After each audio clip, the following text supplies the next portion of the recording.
What is up, everybody? Welcome to Friday Night D&D. I am JSO / the Wizard / the DMGM. I am here joined by my buddies. Who else is joining me this fine Friday evening? Oh, hey everybody, it's me, Luke, and I'm playing Domo, Hobgoblin Warlord. It's for true. What's up? My name is Kevin, and I'm playing Musa. Just a normal little girl, even though I look like a hobgoblin right now. What's up, everybody? My name's Slim, and I'll be playing CJ Flash, your Crystal Jammer, DJ, Kobold, Lord Bard, whatever the hell you want to call me. I'll play Harper, no new name yet, Rouge. Rockstar, rocking amongst the stars, looking for that new sound that'll rock the stars. Hey everybody, I'm Nick. I'm playing Vice. Like a martial artist.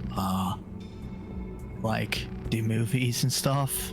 And definitely gonna get that rabbit for kicking me square in the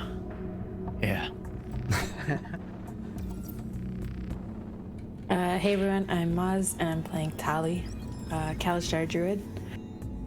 Maz is here, even though it says Tally up at the top is missing. She is here. Just having some camera issues, but Maz is present. I did not forget her this time, even though I didn't have a picture of her. I did good. Someone give me a good boy treat. Thank you guys. And thank you everybody in the chat for joining me. Discordian, how you doing? Mama Bear. Hopefully we get some more people to come in. Look at all these beautiful stickers on the screen. Just some little housekeeping before we dive into our next episode. As always, a huge thank you to both Peachy Yuri and Iruichi for the character art of both a lot of the characters you see in the campaign, as well as many of the NPCs. They do a fantastic job. Go follow them over on Twitter. That's their handles over there. Sometimes they do commissions, and you can go check them out and see if they're open to do some for you. They're both very talented. They've done a fantastic job in sort of realizing the visuals of some of the characters here, and I always love seeing their our ideas, I guess, collectively come to fruition. So thank you both. We use Twitch channel points here on the channel, so as you are hanging out with me, as you are lurking, not only on just this stream, but just throughout, I stream multiple days a week. So anytime you're hanging out with me on Twitch, you're booting up your Twitch channel points, even if you're just lurking, and you can use those largely for tonight's D&D games that we do every Friday. As you're building them up, you can check out how many you have down in the bottom left. You'll see that purple little weird bit and a number next to it. You can always keep an eye out because sometimes a little chest will appear. You can get some extra ones. If you click on that, you'll see all the different rewards that you can get and more details about everyone. You can always ask in the chat if you have any questions on anything as well. But there's plenty of things that you can do for the players that may eventually affect the story. Inspiration, +1s to the rolls. We had probably quite a couple different times where we had a +1 roll there in the Camp Care arc, where it was like a clutch thing that was the difference between like a pass and fail. So very cool stuff. Having the having you guys in the chat help out. You get boosted points if you are a subscriber, so make sure and check that out as well if you want to help support the channel. We also use stream stickers, so as you are hanging out using the stream, whether you're on mobile or on desktop, you can mouse over, you'll see the purple weird bit, or no, the purple heart over on the right hand corner of the screen, or if you're on mobile, it'll be on the right side of the chat, and you can slap all kinds of stickers that you see hitting the screen here right now. There is a handful of free global stickers that I always make sure to have, and I've been doing since the beginning of this year for those of you who just want to slap some stickers and have some fun. But you can also use your bits to donate, using that to slap some global stickers, or if you're a subscriber, you get channel exclusive stickers as well, like these ones you see here of chibi versions of all the characters from our campaign, and those were specifically done by the arms dealer over on Twitter. Go follow her. She's played in our other campaigns. That's Bay. Discording says, pretty upbeat at the moment. I got dramatically appropriate. How do you want to do this moment on the boss last night as they were about to launch into a long-winded speech, and I'll hit level 10 when I get a rest in. Nice. Discordian, I have a policy where you don't mention leveling up here on the stream, because when you do, all of my players start to ask me when they'll level up. We're leveling up? What? Yeah.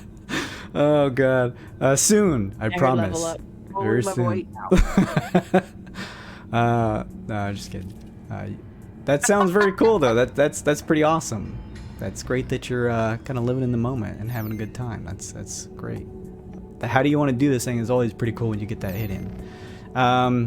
We use the D&D Beyond plugin. It has some characters on there that you can check out. I always try to get the rest on there. I don't know why it doesn't work for us in other streams, but I'll continue to play with it. If not, you can always see a little bit of details here on any of the layouts that we do here on Twitch to get a better idea of everyone's character name, their name, as well as the class that they're playing and race and class that they're playing. Also tonight, at some point, I'm going to be doing a Roll20 giveaway. So if you use Roll20 for your own games, I'm going to be doing a giveaway, and that's going to include a digital code for the newly released Power Rangers role-playing game. So if you want to check that out and dive in, maybe you want to run a game for your friends, I'm going to be giving away a free code out at some point during the stream. So all you got to do is just be around and be active somewhat in the chat, and at some point, probably around 10:30, guys, someone remind me. I'll be handing that code out, so there's your hint to be around then. I'll be handing that out, so make sure you're around, and I'll give a roll around that time to see who in the chat wins that. Other than that, that's really all for my spiel up at the front. I'm gonna go ahead and play our intro, and as I do, Slim has volunteered to be tribute for the recap, so we don't have to roll for that.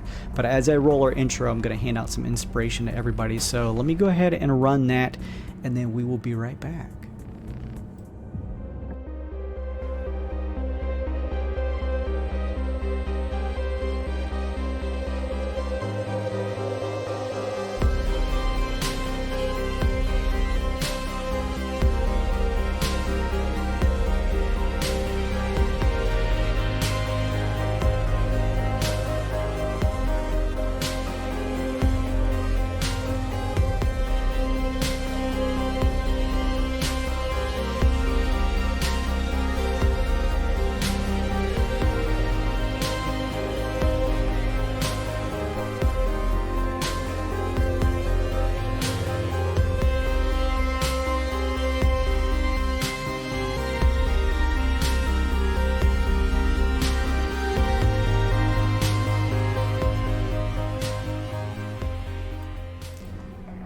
All right, we are back. What is up, everybody? Let's see here. Let me go ahead before we do the recap. I think the reactive images is working now, so I'm gonna go ahead and turn back on this stuff and see if the character images don't pop up for everyone. I think that's everyone, and then Nasher, Flash. So it may take a second for those to pop up. But they should eventually for everybody. Let me just refresh here. Man, this website is something else. Well, hopefully everyone's pops in at some point. Let's see. If not, I'll be keeping an eye on it so that we can replace Nick's, for example. It's just his face. The fuck is this thing? I need to ask other Twitch people what they use. If they use a dedicated version of this, because it always works for them, and then mine always looks pretty hackneyed, but that's okay. Slim, what happened last time on PERPLEXELLEL? Good evening, WTXT listeners. Your CJ Flashback. And, well, we gotta get the paperwork out of the way first. Our sponsor this week is Big Lou's, you Spelljammers. Big Lou, take it away. Oh, yeah, this is Big Lou. I just want to let you know, from trading anything from your Warhammer, I'll put you in a Spelljammer. Used, not new. Can't ask you where they're coming from. You might get stuck out in the Twixt, but hey, that's just a reason to come back and see Big Lou, alright? Back to you, Flash. See, that wasn't so hard. I just gotta get some schmuck to do it anyway. Thanks, Lou. Anyways, last week, man, we had one last game until we graduated from Camp Candy. It started out pretty easy. All we had to do was go catch some blood gorger jellyfish and clean up the shorelines to get our psychology recyclable, whatever the hell the badge was called. I mean, we did pretty well. We got a couple of little jellyfish nuked out and dropped out. I was able to help save a few people with a well-placed fireball. I don't understand the difference between catching and eating. I don't think Tally did either. Sadly, she ingested one and it didn't turn out too well. But I was lucky enough to go out and save my good friend Vice. One of them was floating above the water and stole one of his daggers and tried to stab him with it. I was able to wrestle the little bugger and bring him back in and score what I think was the game-winning point. I'm not sure, because he came back to help me by putting me in there with it, and I think I was the winning point. I'm not sure. But the sad thing is, Candee wasn't who we thought she was. All I remember is being inside of a jar and waking up inside of some weird underground cave with a bunch of pirates sweeping up goop off the floor and a giant hexa goop trying to beat the living hell out of us. We roasted Candee. They roasted the goo. I kind of hid and just stayed back because that thing scared the hell out of me. I don't think I'm getting paid for this properly. Did you guys roast Candee?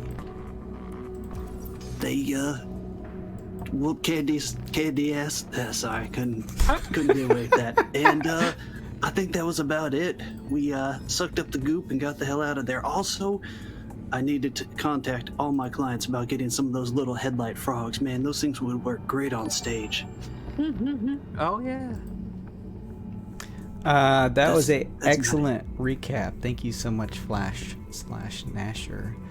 Thank you, Perfect Demon, for the follow. How you doing tonight? We're about to jump into our 13th session. 13, right? Yeah, I think so. Of PERPLEXELLEL, our chaotically weird D&D campaign. Yes, as you mentioned, Flash. What would you prefer to go by? Is it Flash or Nasher? Flash is good. Nasher's my given name. It's not a good one anymore. Okay, I may just need to like update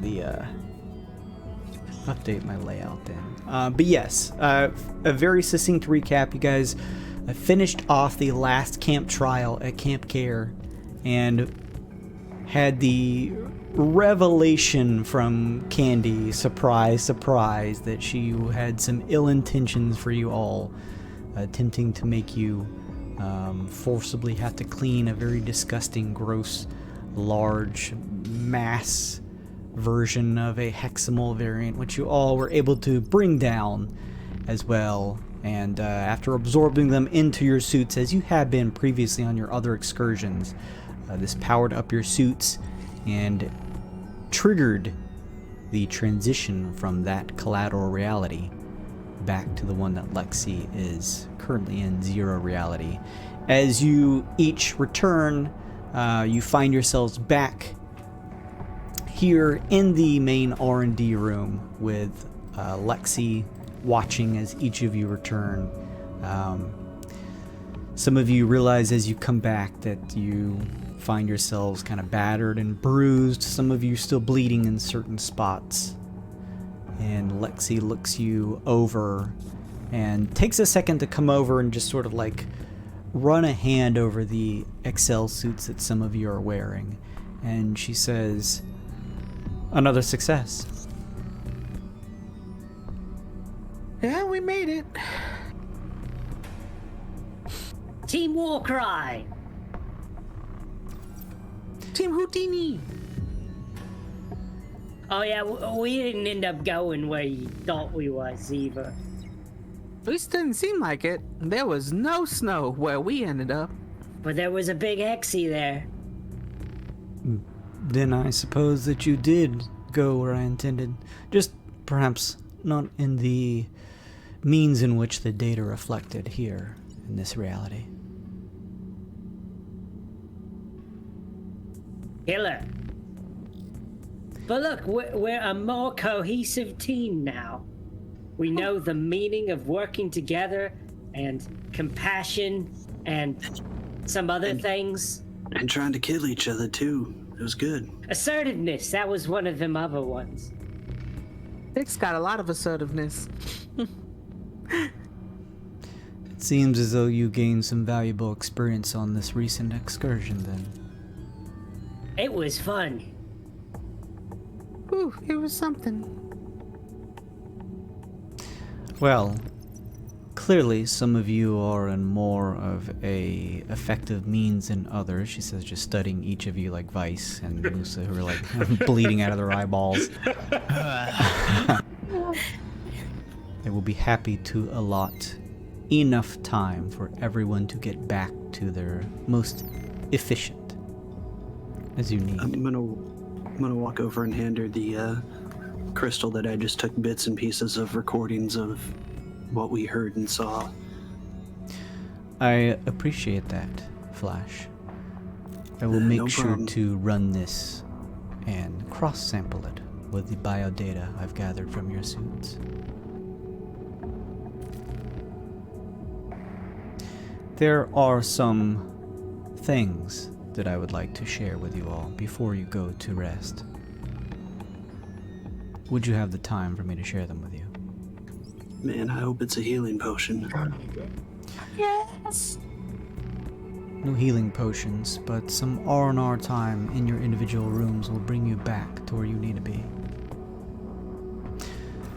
I have been speaking with Tally privately on a matter that is of utmost importance, and I believe it's imperative to share it with you all publicly now, considering that you've been successful in a number of missions thus far.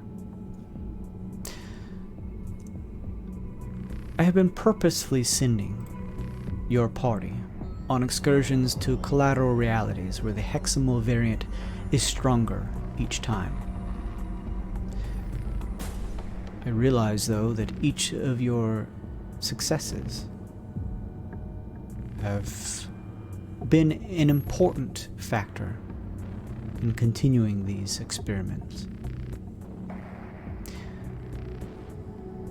I would also like to offer each of you the rest of the requisitions of procured arcane artifacts. You may only choose one, but I will offer what is left of the choices you have yet to see that we can procure. Nice. Before I do, she looks over your way, Harper. I know eventually you would ask. So, I have collected the sensory data obtained from your hexes during your encounter with this masked figure. In terms of my knowledge of this entity, I do not know who this assailant is, nor do I recognize their suit as a product of my own. From the biodata collected from your experiences, the suit that they wear is a prototype of the ones you currently wear. One likely created before any safety parameters were added and adjusted to the suits. This... Does Go that ahead. mean you know who done and took it then? I do not.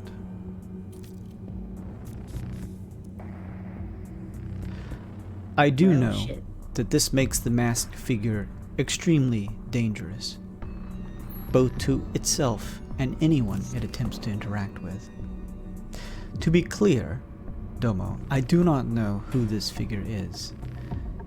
You are in your own batch, not the first of my test subjects.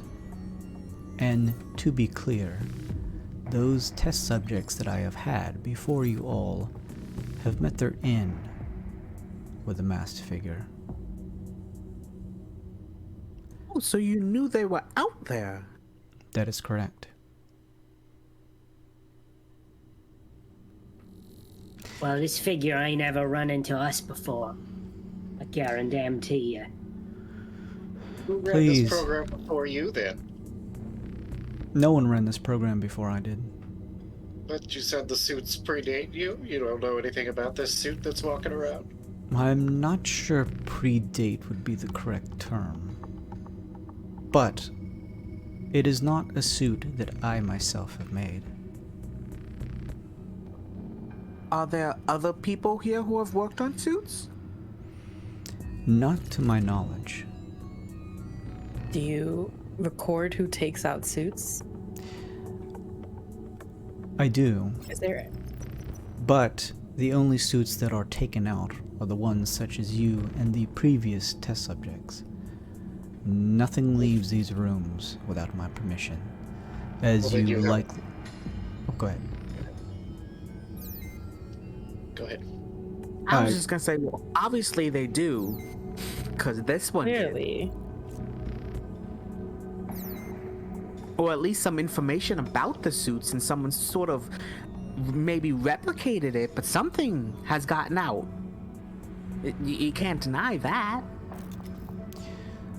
I do not deny that that is a possibility. That is correct, Musa. Again, though, what I do know is that the figure is extremely dangerous.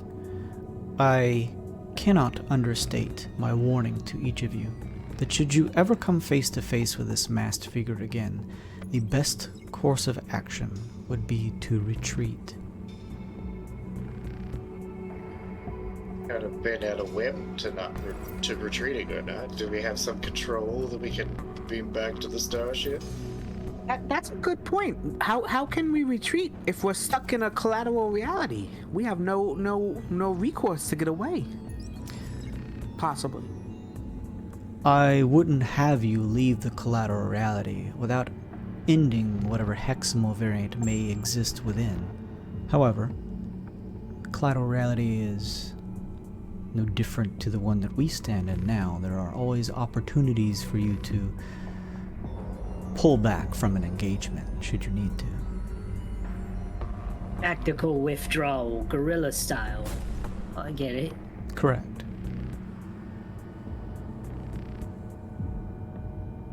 What if, like, we said, like, we know you. Like, what if this is like a you, but it's in there, so it's not a you? Like, would you, like, blink twice if you knew us in there, if you know us here? That's a point. We haven't seen you and the masked person in the same place. Right. This is a question that was raised by one of the previous test subjects, Vice, though perhaps in a more eloquent manner. You dumb shit. And this methodology, although a reasonable one, Vice, did not end with their survival. So I would not suggest it. Oh, okay.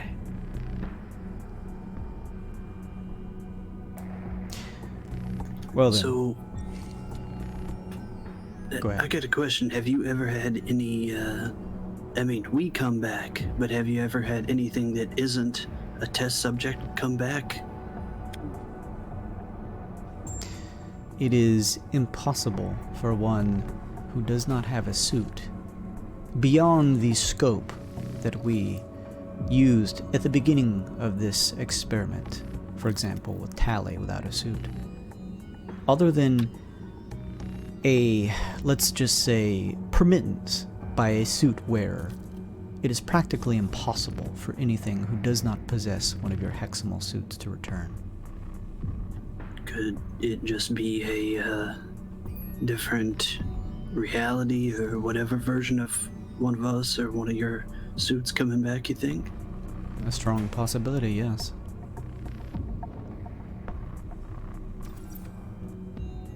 We are, after all, talking about parallel realities. It could Well, be we anything. know it's nobody short. I'm looking at all you tall folk over there. Yeah, all you tall folk, non-hobgoblins. Can't you change form to be tall, though? But I'm not. Oh, it's a good point. I didn't think about that. So, Well, I, like, thought it could have been, like, another Lexi, so, like, what if in another universe, like, I'm good at magic and good at wearing a mask instead of glasses, and it's me? Another possibility. Maybe he's bad at acting. Lexi, you said these other test subjects like ourselves, they all have perished in the line of duty? That's correct. So how do you know for sure? Do you have a look at our vitals when we're in an alternate reality? What if one of those other candidates somehow escaped your control? I have the means with which to assess a very basic form of life functions while you are in a collateral reality. I cannot see you. I cannot hear you. I have no sensory information that I can gather. However, through the hive mind that I've been able to tap into through the hexamal suits, it is possible for me to functionally understand and gather the intel on whether one of my test subjects expires in a collateral reality. So there hasn't been any, like, you're looking at one of the hexamals and then there's like a glitch and then it seems like it's dead? Anything weird happen when your other test subjects have died? There are always strange occurrences when you factor in the weird surges. However, no, nothing that has seemed off to me to insinuate that perhaps one of them potentially survived to then go on and become this masked figure. At least not to my knowledge. Okay. That would infer a faulty diagnostics on my end, which I highly doubt is the case.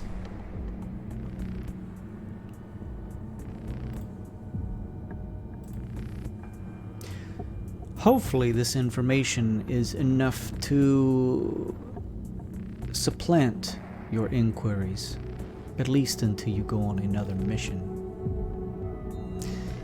In the meantime, I would be happy to show you the rest of the items that are on offer for you to procure one of, if you are ready. Oh, yeah. Very well. These come in handy.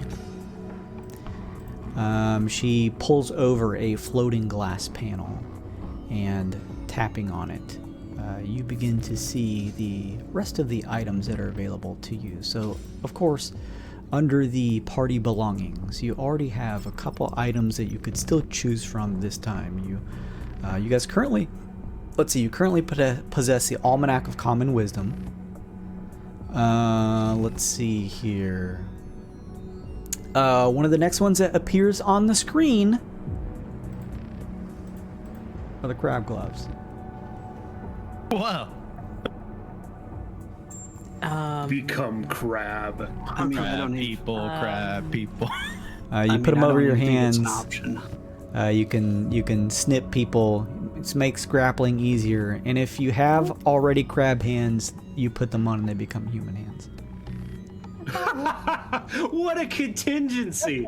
In case there's a Simic hybrid in the group. Yeah. Just in case. I mean, this is the perfect item. It covers up meat hands and hot dog fingers. You guys. Now, are these crab gloves monk weapons? Very important.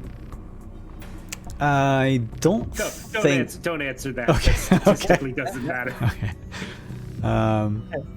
Let's see. You already have access to the dimensional doorknob, the dimensional net, the frungulator. Another new item that appears in a illusory visage. These gloves are so bad. I love them. They're really stupid. The next item that appears is the Go-Go Gidget bag. Oh my god. Stop. I love that. Basically, say Go-Go Gidget and an item that you want to potentially pull out of it, and you have the opportunity to do so on a die roll. We're taking this one, right? Like, everyone agrees we're taking this one? Like, Yeah. Let's see what the last Yeah. one is, but this seems really cool. Yeah. Go get your I was for random sure item. on the crab claws, but okay. Does seem like fun. Another item that appears on here is the On stone. jackalopers. Ooh, Whoa, ooh, look at these bad boys. pretty. They kind of look like the boots Are they from heels? Portal. Yeah, Portal, yeah. They look like they have heels on the back, like they're stiletto shaped. Oh, stop. This is cute. give them to 6. Yeah, unfortunate that she's not here, yeah. Oh, too bad. Guess we gotta take the backpack instead. Dark. Another... I got one important question. Do those come in purple? She says, I could make that happen, yes. Ooh. Flash is gonna cough and smack the crap out of Lodger. Oh, it is literally just the bunny powers, only like slightly better. Mm-hmm. Oh, wait, no. Make a DC 13 acrobatics check. On a failure, you fall prone. Okay, so it's slightly better than the bunny powers, but you have a chance of falling prone if you do the emergency jump. I got a 45% success rate on that roll. I don't like less than chance for that. Another item appearing on the screen is the language pyramid. Ooh. That's a speak languages, I'm guessing. Just literally a Rosetta Stone. Pretty Yeah, I was useful. gonna say, our very own Rosetta Stone. Pretty useful. Depends on where we're going next, I think. It's true. We haven't went anywhere where. Well, no, the giant. Oh, yeah, that's true. Let me see. There's still one or two more. You guys already have the thwarting hat. 6 currently has that. And then there's one more. The final item that appears on the glass panel is the ubiquiform. Whoa.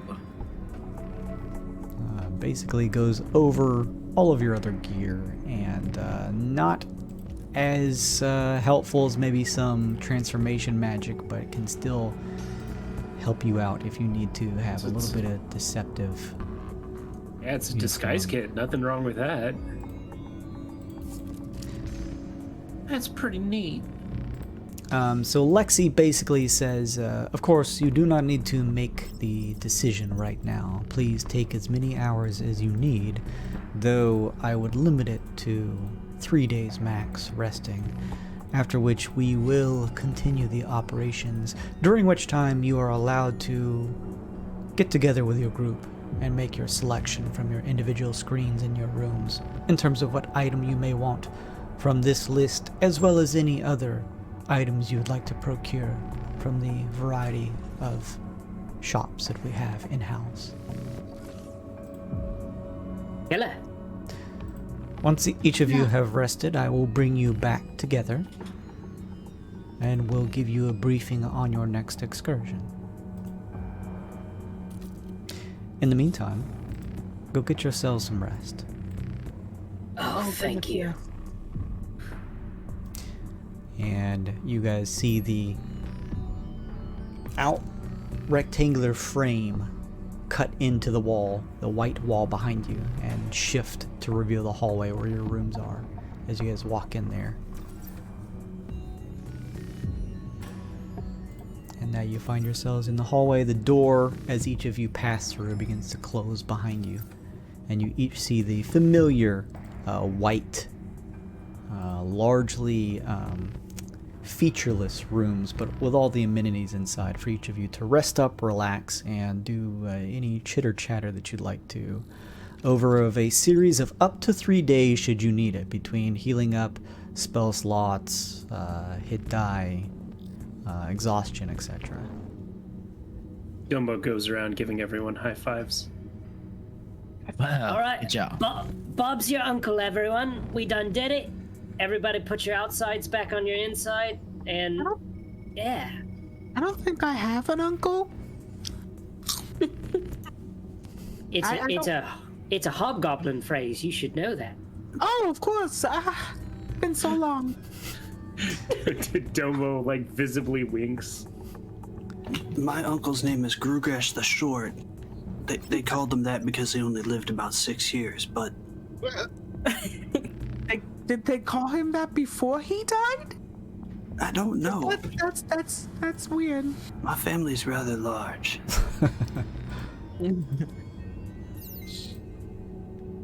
Well, good night. Yeah, a dribble of blood begins to run out of Moose's nose. Poor kid. Collapse onto her bed. So everyone decides to pack it in and get some rest. I'm assuming everyone's taking a long rest, correct? Oh, yes. Yes. Yeah. All right, go ahead and heal up. Get your hit points back, spell slots, etc. If you are trying to heal off any exhaustion, just be aware that you can take another rest after this to get rid of whatever may linger if you have it. As I'm going to sleep, I quickly ask, do we get paid for this last mission? Yeah, what level are we? Yes, you find entering into your accounts on your screens as some of you sort of like clamber up onto your beds that 1,000 gold has been deposited into each of your accounts. Well, There's all the zeros. Oh, right, this is for charity. Everyone seeing this begins to slip off into dreamland. Tally, you have a dreamless sleep. However, as you are doing your meditation, you find yourself somewhere else. Let me see here.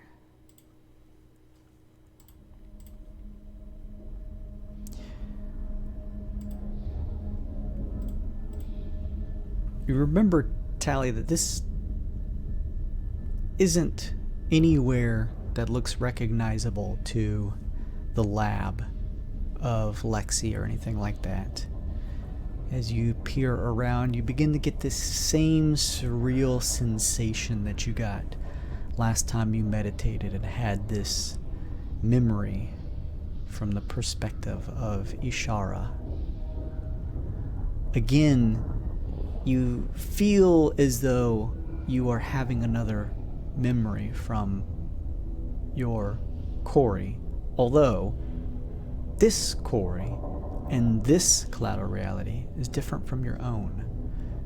As the memory begins to take shape around you, your point of view happening from Ishara, you feel as though she watches silently, looking around a room that looks to be an office space.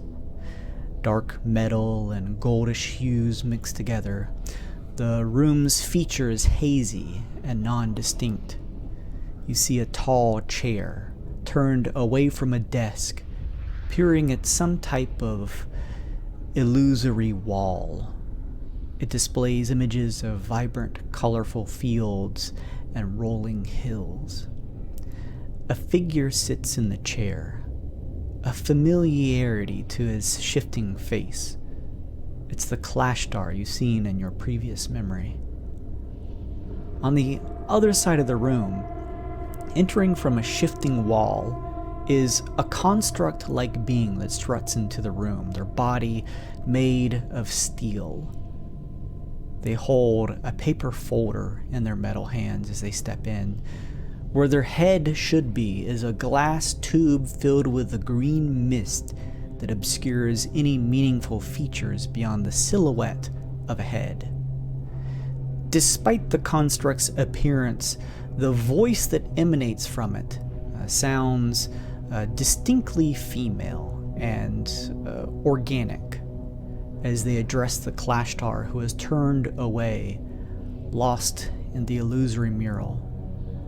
Construct says, "The Feywild, scintillating with a brilliant beauty, Its lush scenery only outdone by the exuberant enhancing of one's own senses in the realm.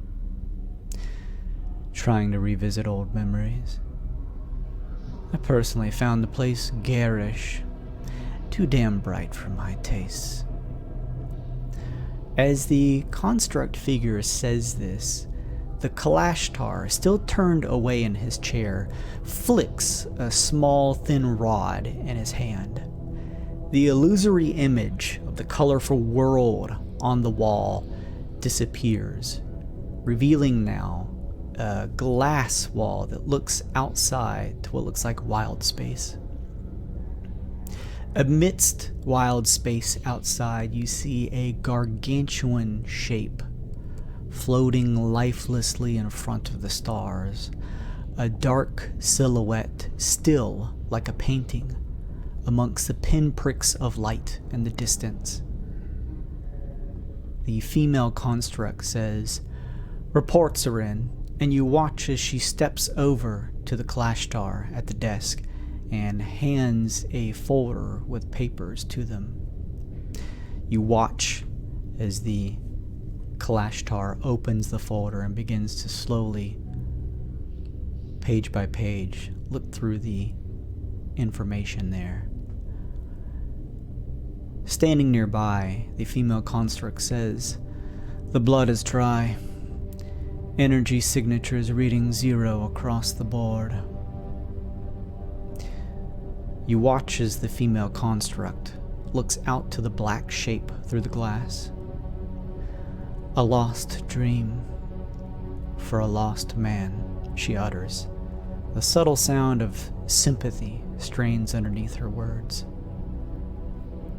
After what feels like another minute, the Kalashtar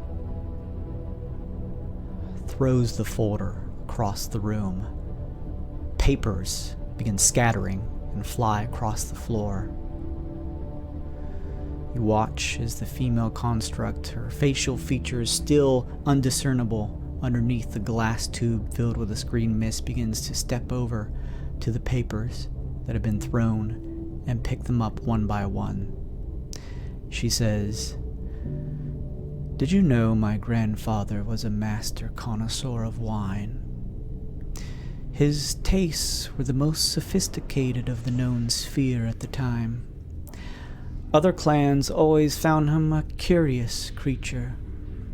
He had so much knowledge and experience with different spirits, and yet was never seen tasting any of it himself. Do you want to know why that was the case?" She brings a couple of the pages over and, stacking them with both hands, set them on the desk, and then gently places her hand on the shoulder of the Kalashtar. She says, "Because in his mortal life, my grandfather was a drunk. He imbibed anything he could get his hands on. Would have died from it if he hadn't been turned. It was only after he gained his immortality that he recognized his full willpower and was able to stop. But afterwards, his experiences were nearly insurmountable." You can see, Tally, from Ishara's point of view. You spy one of the papers that have fallen to the ground. On it, in large letters in common at the top of the page, read DQP CPP, followed by a set of numbers. This being the Shara's memory, you begin to realize that these are coordinates to the facility that you find yourself in, located somewhere likely in wild space. The female continues, "I am no stranger to addiction." You can see that her construct form leans closer to the ear of the Kalashtar. "Addiction is the very genesis of my family. But even at my lowest, you saved me. And now I'll save you. I know you're still reeling from the pangs of addiction, But this time you have me to help you. And when you've rebounded from all of this, you will be that much more knowledgeable about the realms beyond our own, having had first-hand experience with them.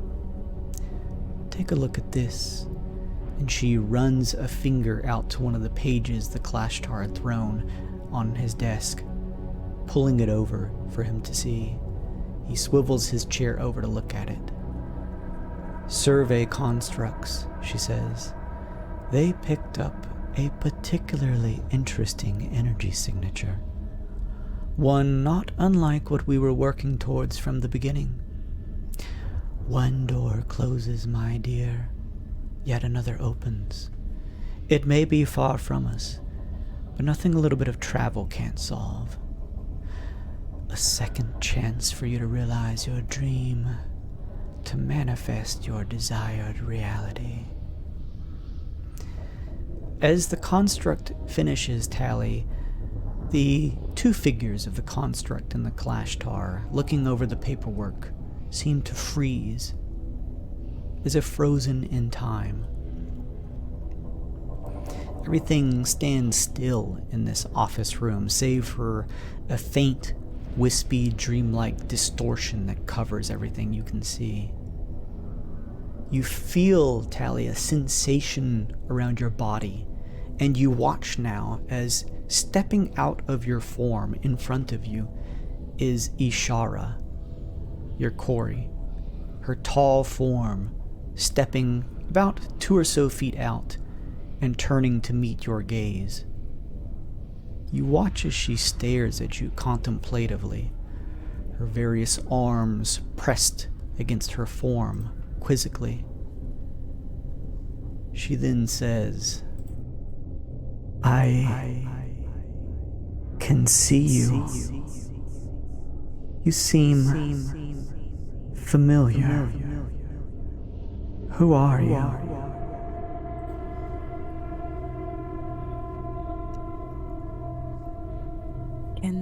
Can you hear me? Yes. I'm Tali. I am the spirit, the soul that that we share. We are, and I didn't know I'd be talking to you. They said that I would be able to talk to you as soon as I was old enough, but you never spoke to me before. You watch as Ishara looks around. This place, I know this, but the details are faint, unrecognizable, like whispers on the air. You say that I am your Kori, but I also believe that I am the Kori who shares a soul with this Kalashtar, she says, pointing a finger over at the figure at the chair, caught in like a freeze frame.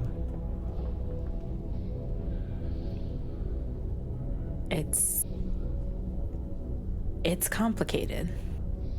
Time for me and them seems straightforward from A to B, but for you it's complicated. Your words are true. I do feel some connection, a familiar one, similar to the one I feel with this Kalashtar. I feel with you. We must be dreaming this together. This must be my memory. But why do I not fully recognize it? She turns, and you see her put up one of her hands, just open palm, held towards your chest, and she says, "May I?" Yes. She places her hand gently against your chest. You can feel a warmth emanating from her hand. She looks quizzically at you and says, "Yes, we are connected. That doesn't make sense. Your soul, it does not contain a core eye that shares it.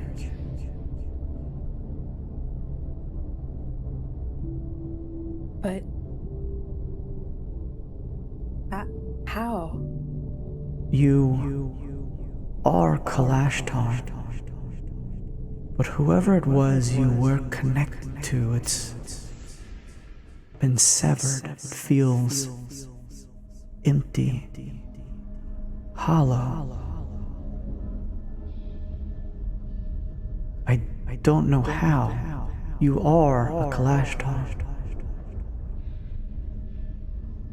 She thinks for a second, putting one of her many hands to her chin. Tally, I've been repeating these memories, I think. This dream. I don't know how long. I've lost myself in it. This Kalashtar, the one I am meant to be bonded with, I need to find them in the mortal realm. I need your help to do it. I do not know if he is alive or not.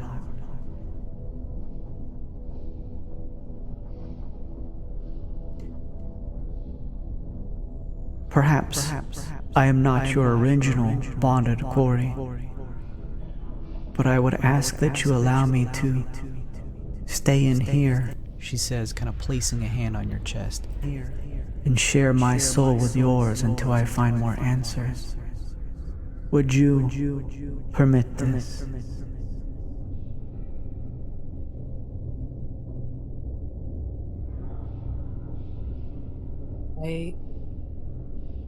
I already thought you were there, so yes. Something I myself do not understand. Perhaps finding this other Kalashtar, the one that I feel I was bonded to originally, provide us more answers. In return, should you need my help, even in the waking world, I will do what I can to assist you. Thank you. You're welcome. She now places her hand back against your chest, but this time she puts... How many hands does Ishar have? Your choice. We'll say 6. Just crazy man hands. She places all 6, like one palm on top of another, succinctly on your chest, and you feel a warmth that grows. It almost becomes hot. You begin to think maybe you should pull back, but as this happens, you watch as Ishara's form begins to pull in towards you. You watch as she becomes this mist-like form that is pulled inside where she is making a connection to your chest, as she becomes enveloped, shrinking into this mist, and you feel this warmth begin to pervade the rest of your body. As it finishes, this room that you see begins to blur more and more. Things go black. And then you awake. As does everyone else, after their 8-hour rest. Luke, you're on mute. Well, a good sleep with no interruptions or dreams of any sort.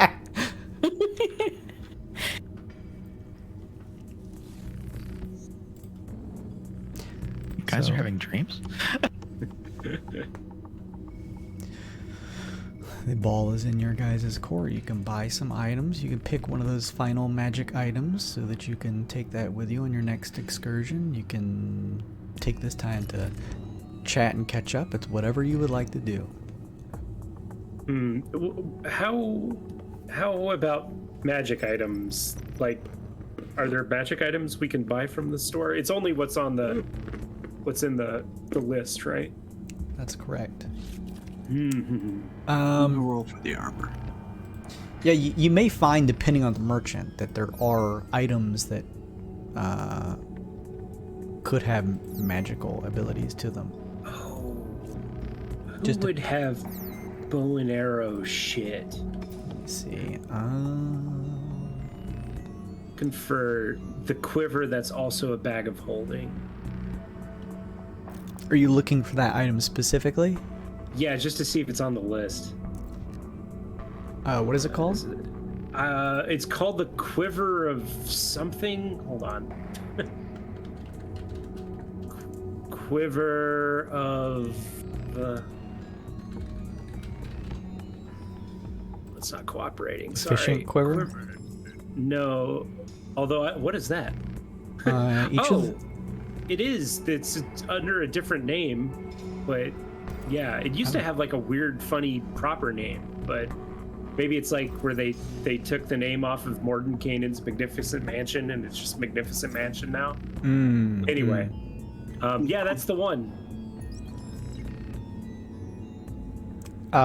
If you're really looking to have that, I will say that they do offer it in the shop, just because I don't know that they're going to have that on any specific list. But if you have this in mind, they do. Do they? It's in the weapons merchant for 500 good. gold. Good. It's called the Quiver of Elona. Is the old name for it? That's weird. I kept trying to say that. I was on mute. My bad. That's the one that just gives you unlimited arrows, and they count as magic. Nope. The old one was. Nope. It's a bag of holding. You can put shit in it like a bag of holding, and so you can like put your bow in there. You can put spears in there. You can put all your ammo in there, and It must have been the third one. The third one just made whatever arrow. It was like it counted as magical, but it wasn't like a +1/+1. But it was like unlimited arrows. interesting. Unlimited arrows. They probably changed the name because Elona, if I'm correct, is a Greyhawk deity, and they've basically cut all Greyhawk stuff out. Interesting. There's also anybody interested in a javelin of lightning? Because I'm just gonna go ahead and buy that too while I'm at. Actually, no, I shouldn't. That's strength. I'll That's just at the strength-based. store. I'm not strength based. I can't use that. I'm rolling for a major enchantment on the armor. Ooh. It's only 500. I'm hoping. It says can be re-rolled. What did you mean by that? What do you mean? What? You have to roll to get 500. whatever effect, since it's of medium quality. Yeah, you have to choose if you're doing random or choosing the enchantment. It's a different price depending on if you're doing a random or choosing the enchantment. On medium, you can only do random. Yeah, that's what I mean. It says What? it. Yeah, medium quality can only do random minor or random major. Yeah, I was gonna do a random major, but it says can be re-rolled on the information for the items, not in the book, but from your ruling on it. I'm per pretty email. sure that just means if you roll and get something really shitty, you're allowed to pay the money again and re-roll. Yeah, Like- that But makes you're not sense. just stuck. Like, I bought this really expensive armor and then rolled, and then it, is a nightlight. It says Thanks. 500 gold. never get dirty. Yeah, Plus the yeah. So I'm gonna pay the money and roll. All right. Let's see that roll. Warning. Reaction when making a saving throw. A tuned creature gains advantage on saving throw. That's sick. Is that that's just you can do that forever? That's awesome.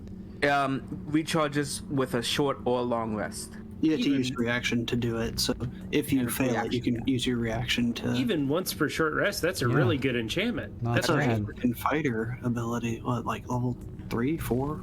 You know, the one that never works. I think I've rolled it like 8 times on Ringas and never got one. Pretty cool. That's good. I'll keep that.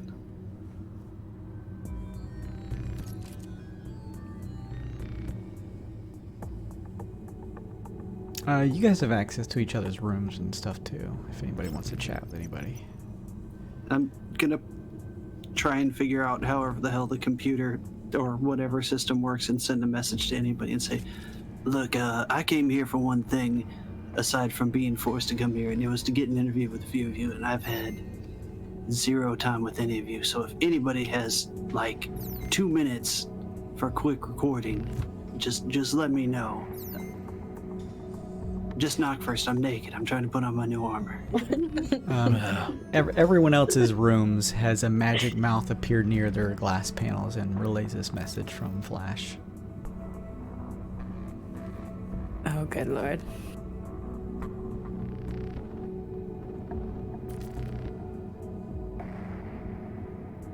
Well, I'm buying that quiver for 500. You know what? I'm gonna buy 20 + 1 arrows while I'm at it. Nice. I'm just gonna spend all 1,000 gold that I just got. I'm gonna buy 2 of those tangle grenades and just give them to you. Tangle grenades? Yeah, it was under the magic item shop. Are those things that are on Roll20 or D&D Beyond? They are not. I don't think they're tanglefoot bags. I'll send you. Don't give them to me then. If I gotta enter it into D&D Beyond, I'm not gonna use it. What magic item shop? I don't see that on the list. It's What's it? well, I'm looking at weapons for that's where I found the quiver.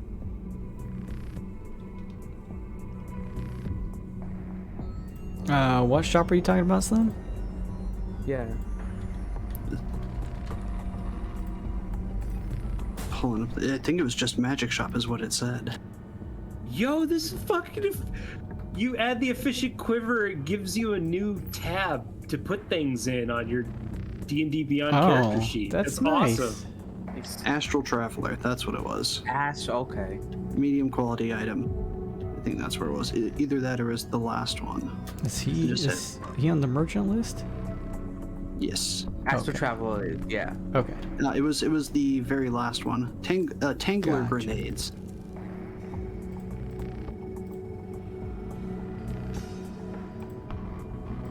Yeah, if you guys want to buy anything, you don't have to like do it right now immediately. You could still kind of look over the shop here, and if you want to find anything, it's that PDF I emailed to everybody a little while back. Just post it into the chat and let me know.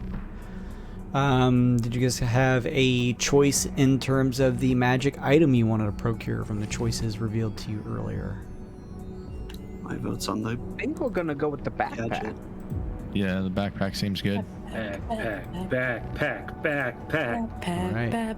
So you obtain and order the Go-Go Gadget bag. Sick. You receive that. Anything else?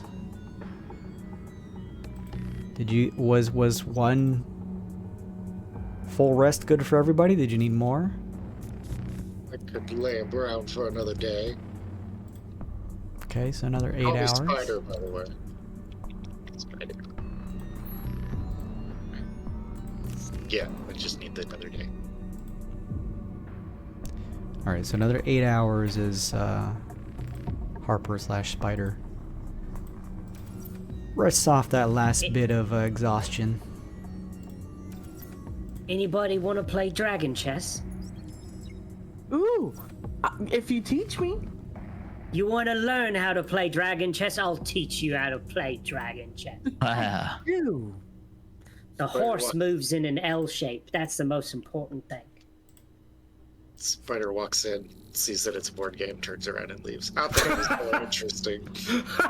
You thought it was like actual dragons fighting like Pokemon or something like that. Shit. Anyway, I will spend the afternoon trying to teach Musa about dragon chess. Is it Okay. anyone who's still awake or not resting?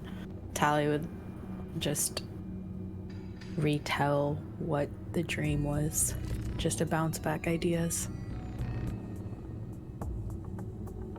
I would assume that's pretty much anybody, even Harper / Spider. Like an 8-hour rest doesn't necessarily mean you have to sleep. You as long as you're just lounging, not doing much. So whoever you would want to relay that to, or you could just kind of call everyone together as Domo is finishing up the dragon chess game and relay it to the whole team if you'd like. Yeah, wherever they're playing dragon chess, or wherever they're like, if they're clearing it up, just. We're listening. Just the entire details and everything, just pretty much I retell. This is pretty much everything I can remember from the night. I'm sorry, but my memory isn't great even after, even though it's not a dream. I feel like this is who we're looking for.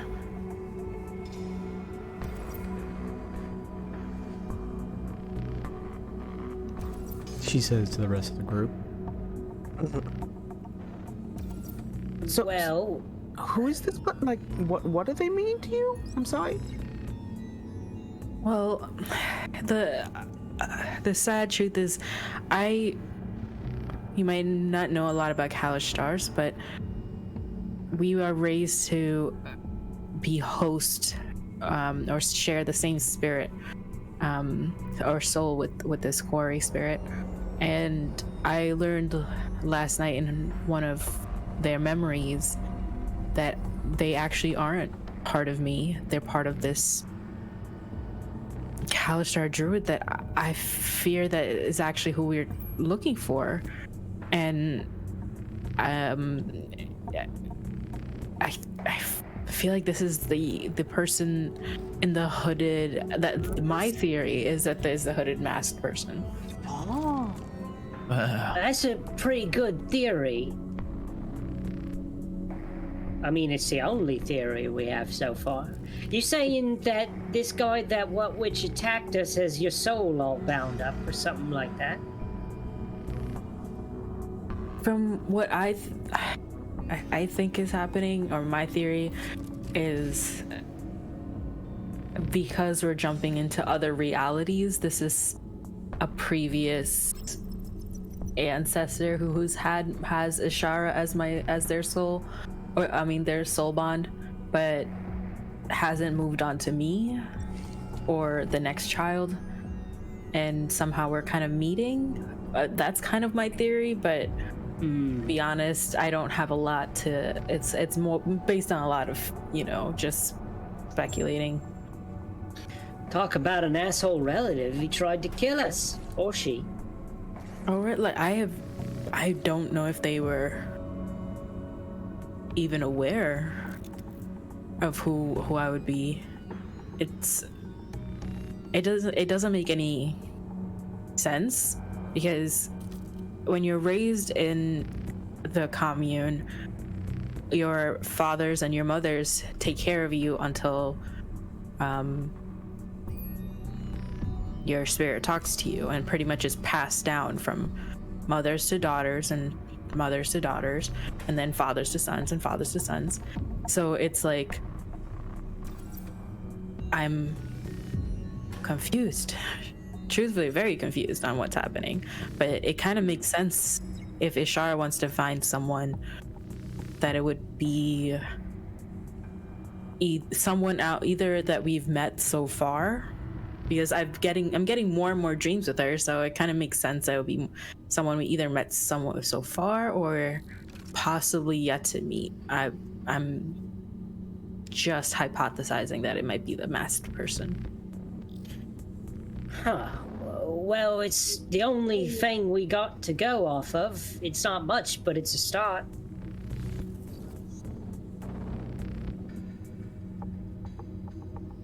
So,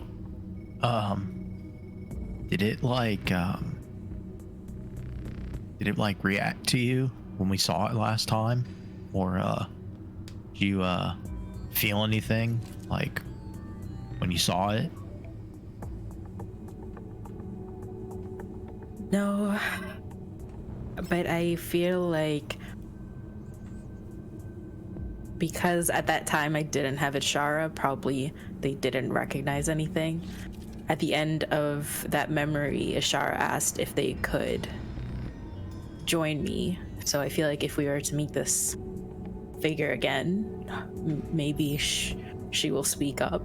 I don't remember even having recognized them.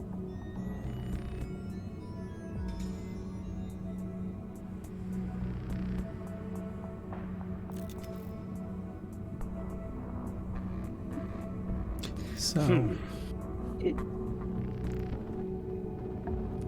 I mean, there's got to be a reason all these dreams started happening, or whatever you call them if they're not dreams. We'll just have to keep an eye on it. We'll figure it out. I mean, we're gonna have to rely on you to tell us, if we're heading in the right direction. I don't think we can talk to this Ishara ourselves. Well, I don't know if I can even call her like that either. It's just maybe she'll talk to me again when I fall asleep. Maybe she won't. At this point, it's like wishing on something. So it's not something I call reliable science. And Right. Holly like points to like her brow as if she's like pushing back invisible glasses. Huh. Knight to E7. Domo's just like mercilessly not taking it easy on Musa at all. Just like cutthroat, like the hardcorest like playing that she can do. Who has the most concentrated look on her face? Trying to do her best. It's 10:30, Jason. oh, hey, somebody in the chat. Let's give a roll here. I'm gonna roll it. Let's hope you guys use roll 20. Here we go.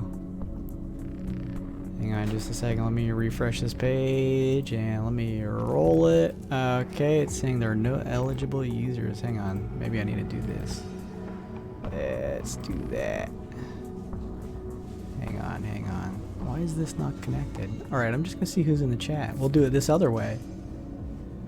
Hey, who in the chat uses Roll20 and would love to have a digital code for the Roll20 Power Rangers role-playing game? The first to speak up, who's not on my actual stream team, gets it. Mousy! Congratulations for hanging out with us tonight. You win the digital code for some Power Rangers role-playing game. I'm gonna whisper you after on Twitch, Mousy, or maybe on Discord, whichever one. I'm gonna hit you up and give you that code. Just go use that over Roll20, redeem it, and you'll be able to unlock all that cool stuff. So congratulations, Mousy. Good job. Woo-hoo. Also, I have 2 more codes. So if you didn't win tonight, these next 2 Fridays, I'll still be giving another code out each stream, so make sure and keep your eyes peeled if you're trying to win some free Roll20 content. So, with that, you guys will say, Harper, you finish your second rest, so that the last bits of your exhaustion are gone. Everyone's rested up, healed up. You can edit your tokens if you still need to. Otherwise, whenever you are ready, if you want to, you can head back into the main R&D room where Lexi awaits to give you your next excursion details. Head over that way. Okay. Is everyone good to go Pressure ahead and... reset too. What's that? Is there weird pressure reset too? Yes, everyone's weird pressure. You can feel your suits beginning to grow lax. You feel in your palm as you hold up your Excel glove that on it, pushed up against is the number 0 as it shifts back down.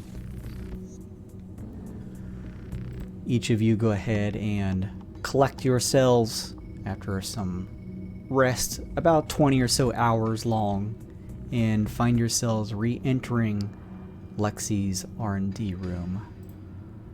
Lexi is over at one of the nearby glass panels, tapping at it very quickly.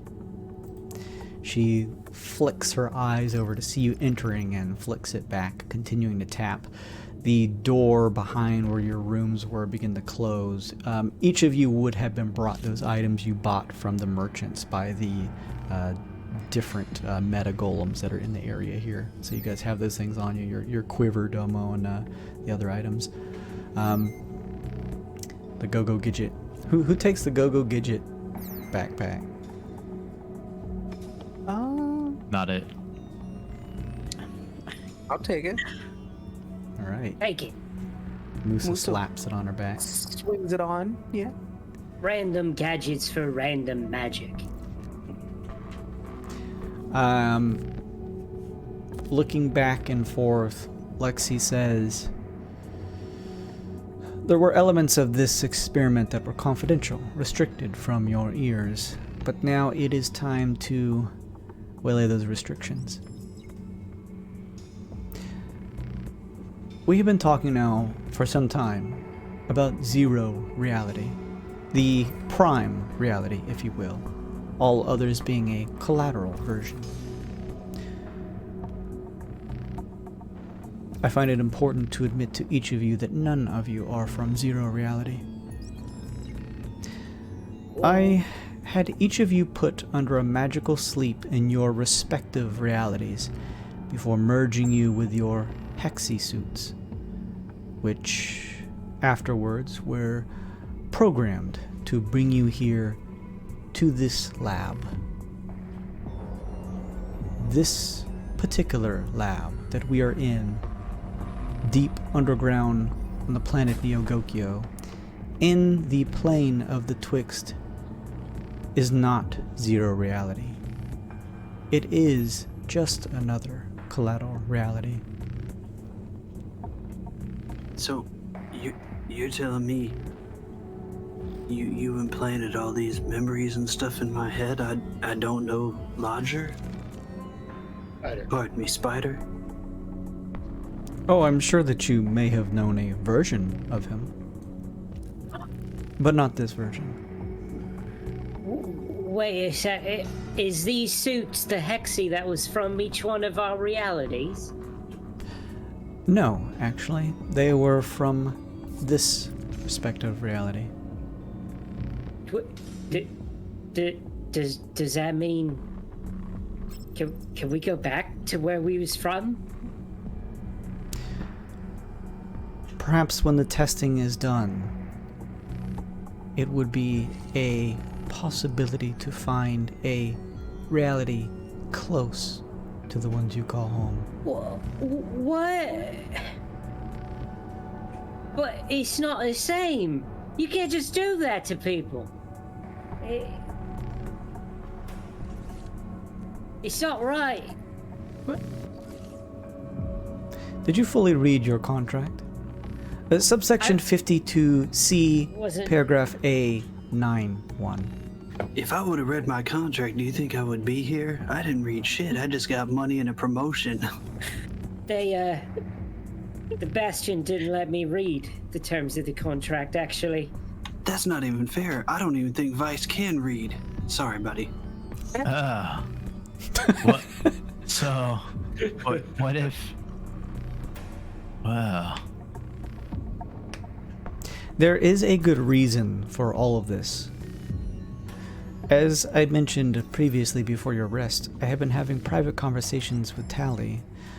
The specific reasoning for plucking each of you from your respective realities to bring you to yet another collateral reality, this one, is because in this collateral reality, the Corey that Tally has known to be her own, in this particular reality, shares a soul with someone else, the progenitor of the Hexamal Project. Oh. I brought all of you here, but more specifically Tally, so that there would be a possibility through her meditations that she may be able to have some type of memory through her Kori to obtain the coordinates for this Kalashtar's location, wherever they are in the prime material. Tally, were you able to make any headway in terms of this? She says, looking over your way. Yes, we were just talking about this. She just recounts the dream and what they talked about in its entirety. We were trying to figure out who this possible person could be, or if we have met them or we have yet to meet them. As you finish saying this, Tally, there is a warmth around your body. The same warmth that you felt as the collateral Ishara entered you to share a soul along with you, to hide away. And you briefly get this sort of double vision. You're still in the room here with everyone else, still addressing Lexi. But there's almost another layer of a memory. The memory of Ishara looking down at this document on the floor in this strange room that you were in previously that has a series of coordinates on it. You can see it clearly now and could relay the numbers to Lexi if you chose to. Hold on, I don't know how to explain this, but there's I need paper. I need to write this down. Just speak them out loud, she says as she begins to tap at the glass panel. And then, well, the coordinates. I see these directions. I don't know what these are. Do you relay the series of numbers to her? Yes. Okay. As you just go through, you kind of just like, you're not exactly sure how this, it's not like a map or anything. It's not like a good visual. It's just a set of numbers. So you're not sure how this would relate, but you relay them to Lexi, who's like quickly, almost like a computer, or well, I guess not a computer, but like a construct, able to quickly tap them in onto the glass panel. As you finish reading what is left, Lexi looks at the numbers and says, "Yes, this will do. These are numbers that, once programmed through an algorithm, can triangulate the location of an object within not only wild space, but a particular plane and sphere if needed."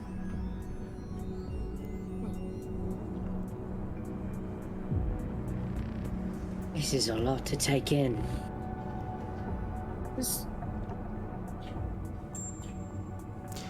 It will take me some time to run the computations, but while I am doing that, I will send you off on your next excursion.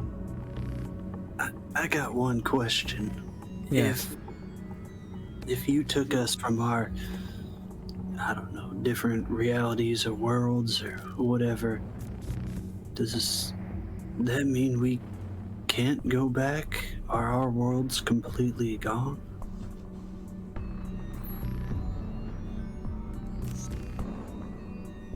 There is something I need to point out to each of you. Something dire. I will answer that question, but let me first relay you with some information.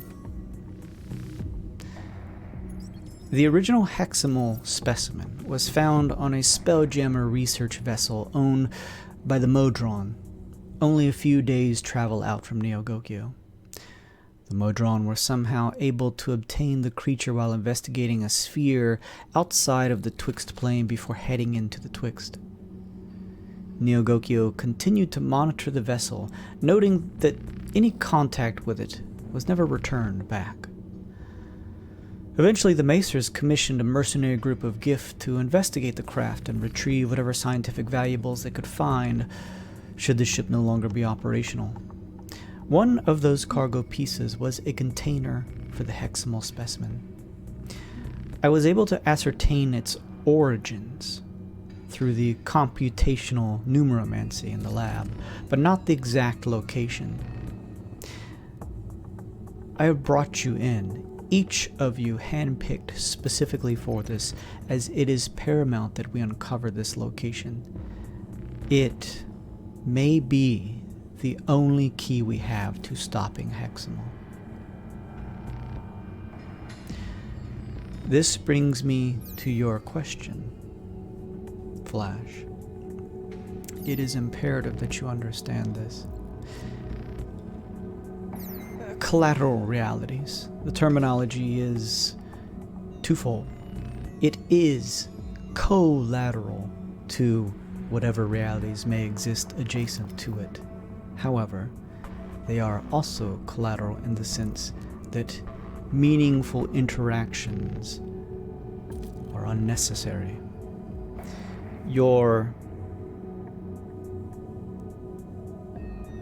Let's just say this.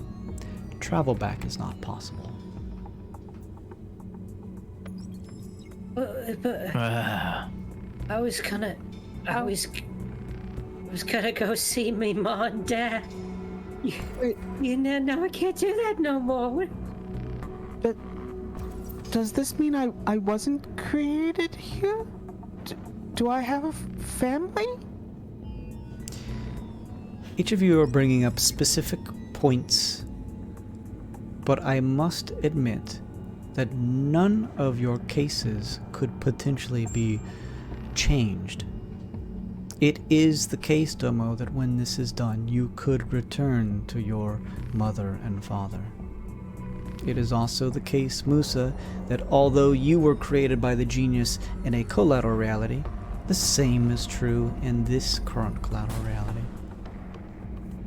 As well as zero reality, for that matter. But they wouldn't be exactly the same. What if this reality, Domo, has done something that the other one didn't do, and they wouldn't have no memory of that? What if they hate me in this reality? Well, then you could always just choose another. I feel like you're missing the point. You know what? I don't want to think about this no more. I need to go lay down. The differences could be large, but they could also be minuscule. You may find that your mother and father are alive, beyond the difference in a shade of hair color between the two of them. It could, yes. Ifs and buts for candy and nuts, all of us would have a good Candlemas. But that's where it starts. It starts with the hair color and the way they bite their nails and the way they talk to you, from little things like dominoes just falling little by little. They could be completely different just because of one little change.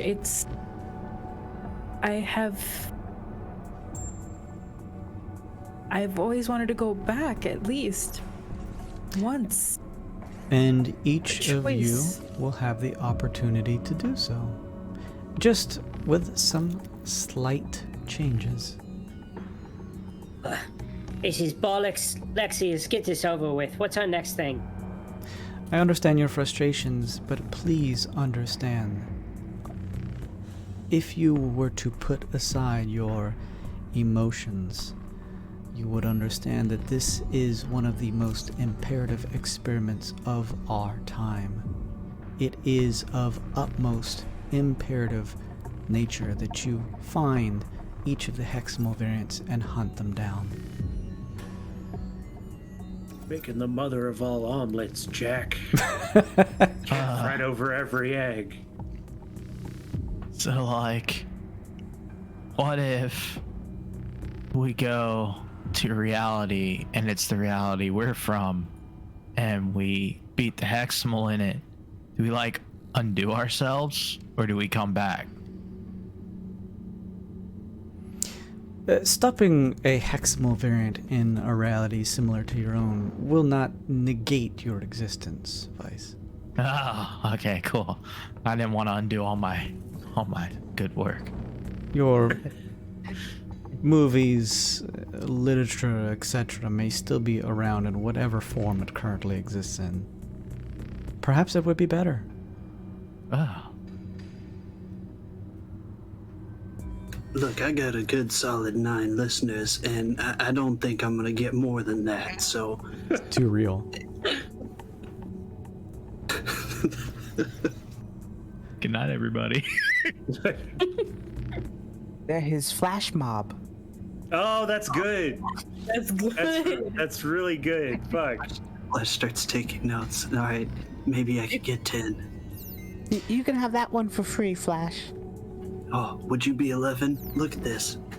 I would love to be part of the flash mob. Provided that things go successfully, it is possible, as I have been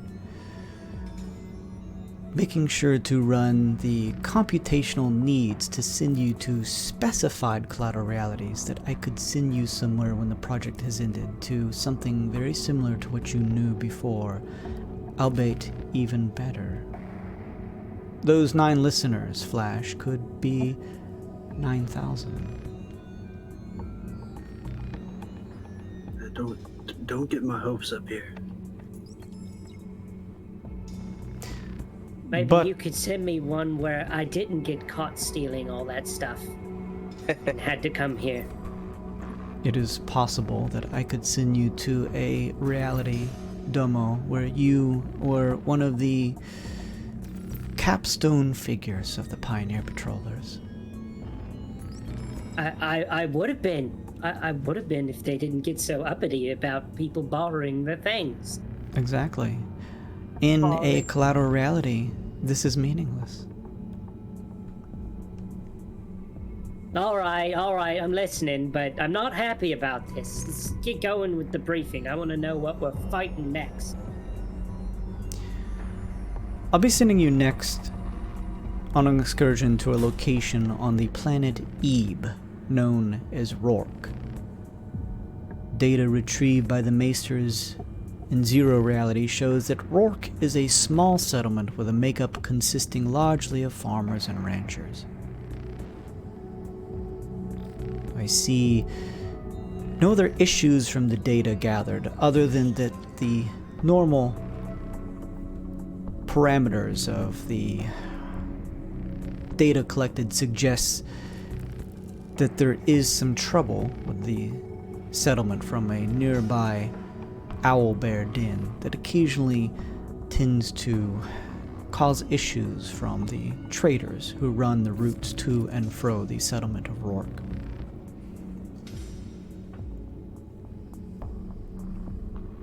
This sounds suspiciously simple so far. That is only the information I can tell you from Zero Reality's data. It is suggested that there is a hexamal variant here in this particular collateral reality that I'll be sending you to. And it'll be imperative for you to make sure and subdue it. Absorb it through assimilation and return here. What kind of terrain are we dealing with? Last time we went to go to a snowy place and then we ended up on a ship. As far as the data suggests from Zero Reality, it is a cool climate, rolling hills, mostly grassy farmlands.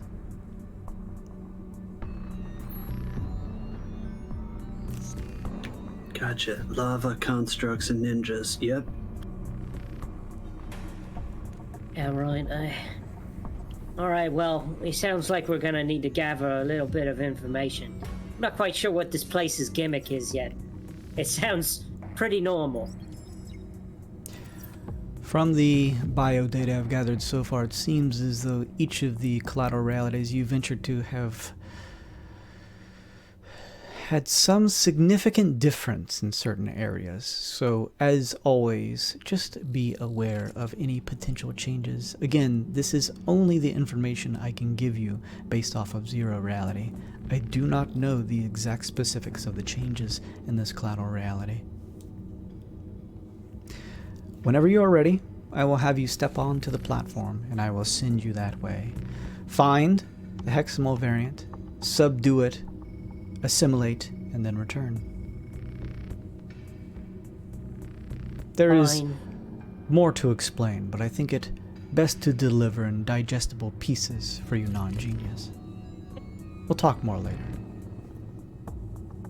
This is unbelievable. This is a load of bollocks.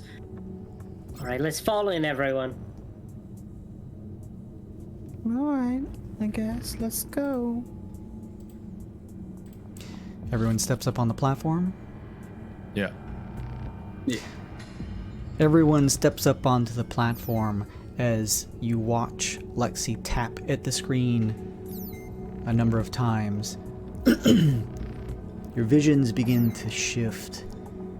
The kaleidoscope imagery of the room begins to manifest. Pieces of the room begin to shift and move, rotating in these strange polygonal forms like pieces or shards of glass. It begins to break up. They begin to run into one another like a silent image of glass shattering. And then, as expected, the pieces shoot towards each of you as this reality you're in disappears and you find yourselves in another. As your vision comes to, you find yourselves standing on a dirt road, an open field surrounded by green, grassy terrain. The air here feels cool and fine to the touch. As you're beginning to look around, you hear the sound, what sounds like a horse traveling down the road. And as the pieces of this kaleidoscope fully connect and your visions come to in this collateral reality, you see the large form of a big horse-looking sized blob of white on multiple legs running towards you like an aberrant creature. I need everyone to make a dexterity saving throw. These briefings are getting more inaccurate every time. What is that thing? Hey, I'm gonna use that awesome new armor I got with my reaction, that if I suck, I get to roll it again. Hey, that's what you buy it for. Good idea. Good shit. Nice, dude. It already paid for itself. 1/3 the size of Renkaz, roughly the same color. One roll as opposed to at least 8, and it works. Hopefully. Son of... Let's see here. Most everyone is able to dodge out of the way of this clambering, large, albino-like form that shifts past you, except for Tally, who is clipped by it as you try to shift out of the way, and you take 6 bludgeoning damage as you're kind of knocked back as the creature continues to run past you on this dirt trail towards what looks like a area where the trail runs into the nearby woods. As the creature runs past, Tally, you're kind of knocked back and are trying to just sort of catch yourself on the ground as you're knocked over. Those of you who saved, though, can see at the back of the creature, as it races past you at almost like a lightning speed. You've never seen something this familiar travel this fast. You can see the face, the 2 sunken black eyes, and the small black mouth of the hexamal face on the back of the creature as it pushes past, racing by you into the nearby woods. You can hear now the sounds of brush and wood snapping and clipping as the creature pushes into the wood. As this happens, you also hear a voice shout out, "Hey, get back here!" And as you turn to look, you see the presence of a female-looking humanoid.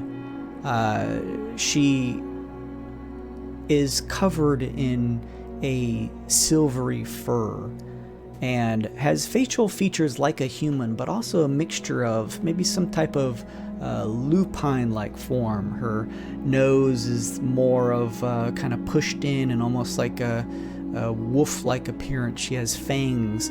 Her ears are on the sides of her heads, but in furry tips. And she is dressed in what looks like some type of farming attire as she runs up and continues yelling. And she looks to each of you and says, "Hey, are you alright?" Oh, what the hell was that thing? I don't know. She turns and runs, kind of like nods back behind her, and you now see a large barn with some fencing behind her. Went to check on the horses today. Damn thing popped out. I think it may have ate one of them. Or, I don't know, absorbed it? I'm not sure. Well, lucky you, we're wandering monster hunters, and that seems like a monster that needs hunting. Where do you people come from? Are you from Rourke? I haven't seen your faces before. We travel from afar. Faraway land. Is this something you were hunting? She says, pointing towards the... Still, you can hear the ringing sounds and of the wood snapping in the distance, and you can see like a flock of birds like shoot out from the top of the canopy of the nearby forest as this thing is just making a whole bunch of noise. It's possible our enemies take many forms, you see. Yeah. All right. Well, this road here, I am a rancher, she says, kind of just holding up her arms, showing obviously her sort of like dirty farm clothing. I live on the outskirts of Rourke. That road that thing took. I heard the noises this morning as I woke up. When I came to check on the horses, that thing was, I don't know, it just finished enveloping one of them in their stalls. It burst through the barn, scared the hell out of the rest of them. That's when it ran past you just now. Huh. Where does this road lead? Where's it going? Do you have any idea? The road it just went down leads into Rourke. Guess that's where we're headed. Look, I have family that work there, in town. Would you be able to stop this thing if it was to cause trouble inside of Rourke? Probably. That's the goal, at least. And I mean, it seems like it's not going to be hard to find. It left a giant hole in the brush, in the brush there. Domo can't talk for a second. she says, well, do you charge for your services?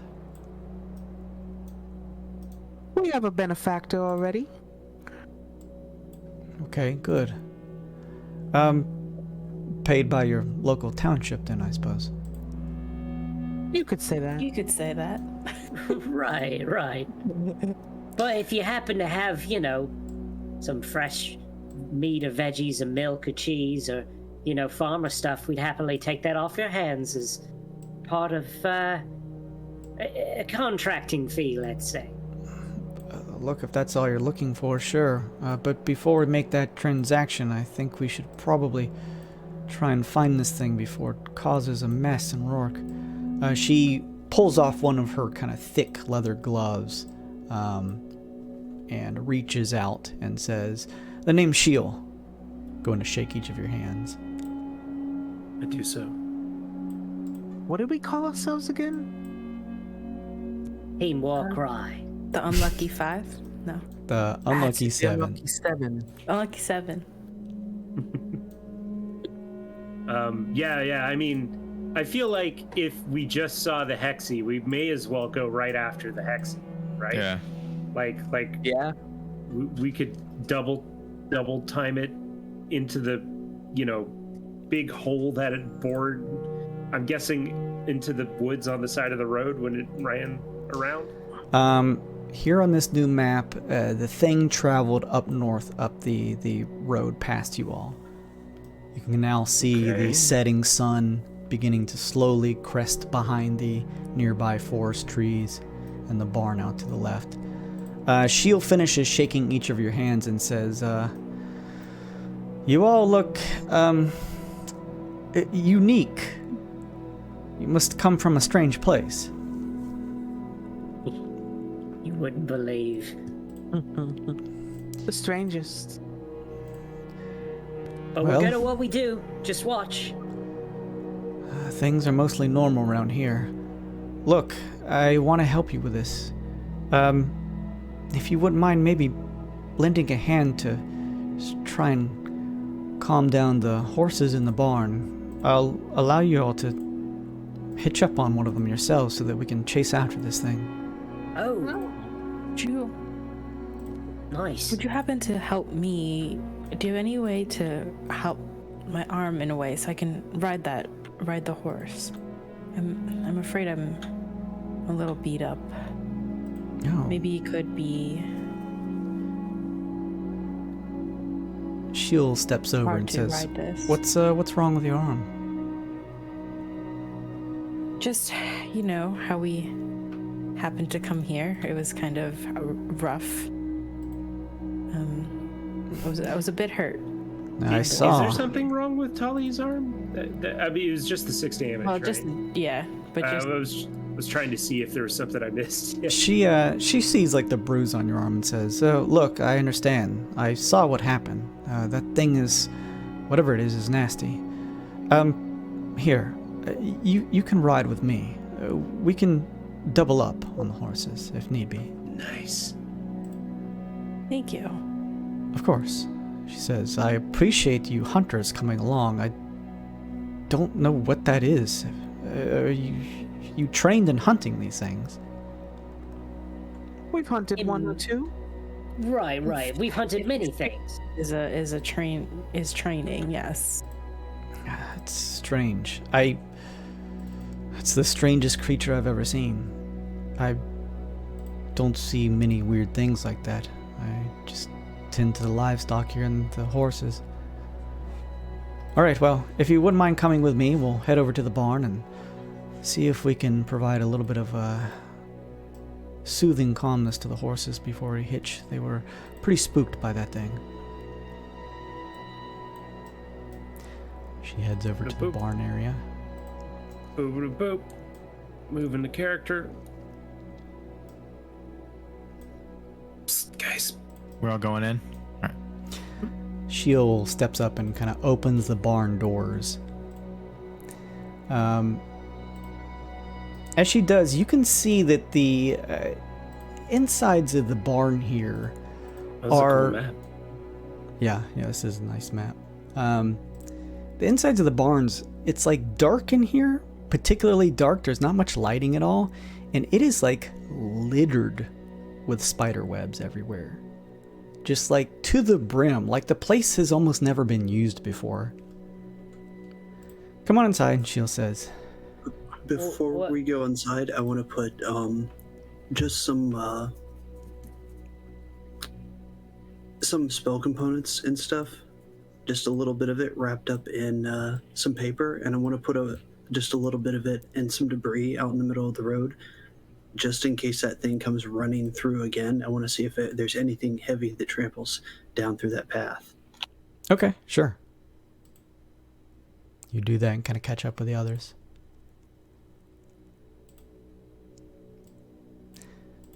Sheol turns and waves a hand. Come on. She begins whistling with her fingers. Insights? Sure. Does she have any nefarious intent? Sure. This doesn't seem right. 17, not too bad. You do not sense any at all. Domo cautiously walks in. As you begin to walk in, you have to like almost swat the webbing out of your face as Shield continues to kind of blow with 2 fingers with a high-pitched whistle. She is like looking around, and as each of you step in, you don't see any horses in any of the stalls. She continues to whistle and says, "Come on! Oh, come on! Please, we need your help." "It's okay. It's okay," she says. She's looking up as she says this, and as each of you look up, you begin to see movement in between the cobwebs. And shifting slowly down from the top of the rafters are a series of equine-like creatures mixed with arachnids. I ready a fireball. I fireball myself, seeing one of them. Burn it, burn the house, burn everything. They slowly begin to descend. She'll waves a hand to each of you nonchalantly. Come on, they're friendly. Come on, you've seen horses. These is horses, huh? They look a little different from where we're from. What do you mean? What do they look like where you come from? He's maybe a couple less legs. Yeah. They must travel much slower then, she says with a laugh. Come on, come here, baby. Domo laughs, but that like, ha ha ha ha, like, I don't want to make this person uncomfortable kind of laugh. Tali also laughs, and we're like, just, yes, little less legs, yes. Are we? Just go with it. How do we? Shield steps over and like slowly strokes the big black hairy abdomen of one of the horses and says, just come on, help me out with this. Step up to one of them and just give them a pat. They're friendly. Domo does that. It stares down at you with its monstrous looking set of beady red eyes and the low light of the barn here. Give me a animal handling check. Uh-oh. Uh-oh. I shouldn't have done this. Hold on. I have saved face. So we'll see if I want to add it, because I don't want to get bit by the... Okay. I don't think I'm going to waste save face on that. Let's see what happens with an 11. Okay. Vice, Domo, each of you go to just run a hand on the respective spider horses. And they stare at you, making this strange, almost arachnid, subtle growl from their mouths. This just constant beat. They sort of shift up some of their legs quickly and then back down. But they seem somewhat soothed by your pets as they sort of slowly drop down and seem to grow into a more relaxed state. Horrifying. She looks over to you, Moose, and says, yes, pet that one. Okay. I'm not familiar with this horse. I wish to speak to it. Maybe it will work here as well. Tali's like really just nervous. But let's see. As you try to run your hand, it's an animal. Well, it looks like one. As you run, before you do that, as you run your hand along yours, Musa, it like pulls back and almost like clambers back up the wall, almost like those of you who have like your items that let you walk on walls. It does that creepy thing where it's like about halfway up the wall. Oh, stop, Shield says, and blows 2 fingers at it. Come on down, it's okay. She turns back to you, Tali, and says, talk to him Well, that's what we're doing now.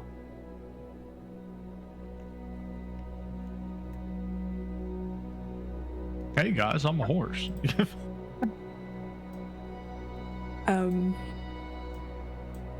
Tali tries to first send out telepathic thoughts, or at least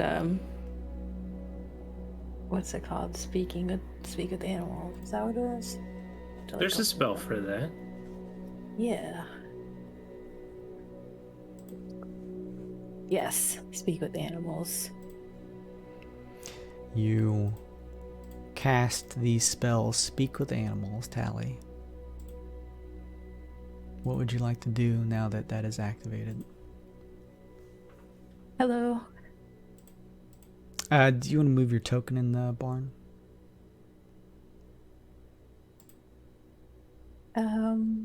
Yes. You step over to the one that Vice is like uncomfortably stroking the neck of. And as you greet it, Tali, it sort of like cocks its head your way, and several of its beady red eyes look towards you, and you hear it speak back. Vice, you continue to hear this sort of like arachnid humming coming from its mouth, but Tali, you hear, "Scary thing." Oh God. That's scary. "Scary thing ate horse." They did? Yes.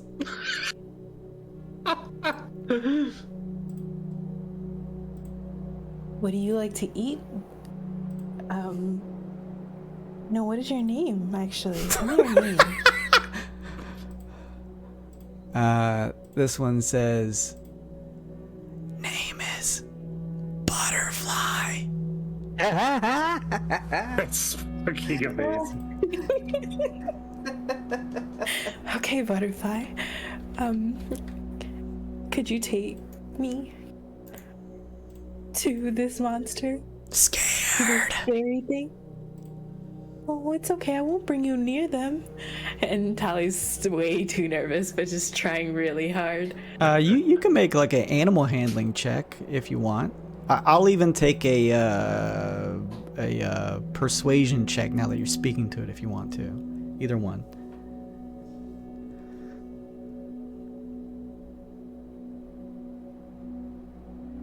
Yeah, 14. it takes a second and says back to you, "We'll let you ride." And then it cocks its head back towards Shield. "If Master comes too." Okay. Okay. Okay. It slowly lowers its body down to the ground, all 6 of its legs kind of pushing out at the joints. "Get on," it says towards you. Horrifying. "Ride me." Shield's like looking at you this whole time, Tali, and she starts laughing and she says, "Oh boy, I'm sure if these things could speak, they'd have some crazy stories to tell you." She hops on hers. I can imagine. Excuse me. Oh, Domo's gonna hop on hers. She thinks it's gonna make her look like a intimidating badass, even though this is apparently just a normal horse in this world. Yeah, those of you who've successfully handled your animals can clamber on. 2 people can fit on one of the horses. Shield looks over and says, "Oh, did you want me to ride with you, Tali? Or were you going with your friend there?" I can go with Vice since I've talked to this one. If Vice doesn't mind. Oh, yeah, you can drive. She looks over towards you, Musa, and then back up to the one on the wall and whistles and says, "Get down, be nice. Try it again, little girl." All right. You can make another animal handling check or something else if you want. Animal handling.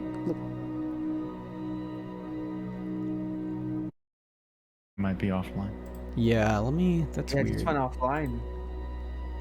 Let me see if it, let me know if it pops back up on here in a second. It's rolling a commercial. Yeah, it's back. I think it's back. Hey, Yeah. I turned that disconnect save back on. Yeah, that was weird. Ooh. Sorry, everybody.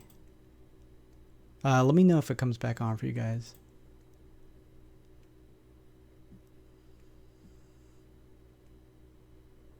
I'm reloading everything here. There you go. I see it. Okay. There we go. All right. Everyone, I am back. Sorry, I don't know what happened there. Got disconnected. We're back though. Strange. We popped that out. All right. Yes, Musa, you're able to coax yours to come down. You can get on. Flash and Harper, you guys are welcome to get on whatever. I know Discording. The hell is that all about? You guys are welcome to get on whatever one you would like. Hey, Domo, do you mind? Sorry, I was on mute. Hop on, friend. Team Warcry forever.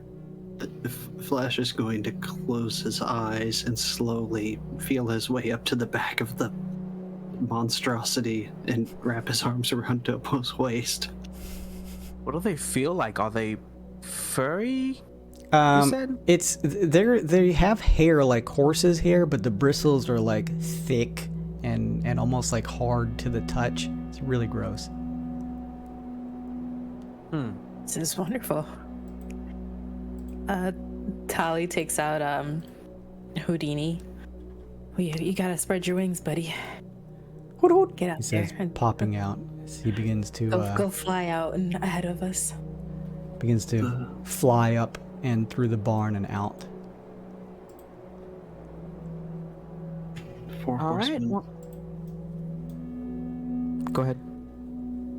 I said I feel like we're the four horsemen with these things. We quite literally are. Shield says, well, come on, both of you get on yours and we'll head that way.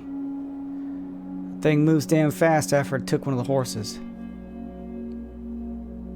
Yeah, go on. Six will ride with Shield, I guess. Yes. I forgot she's here. Come on, Six. These things are terrible. Yeah, she says something about hating the look of these things. She probably would she tries be to like- punch it. Would you be like, this thing's bad? Yeah, metal. So, Right, we take off on our spider horses. all right, Yeah, I'm right, gonna I Put guess you guys time in to your catch horses. up. What time of day is it? It looks like sunset here.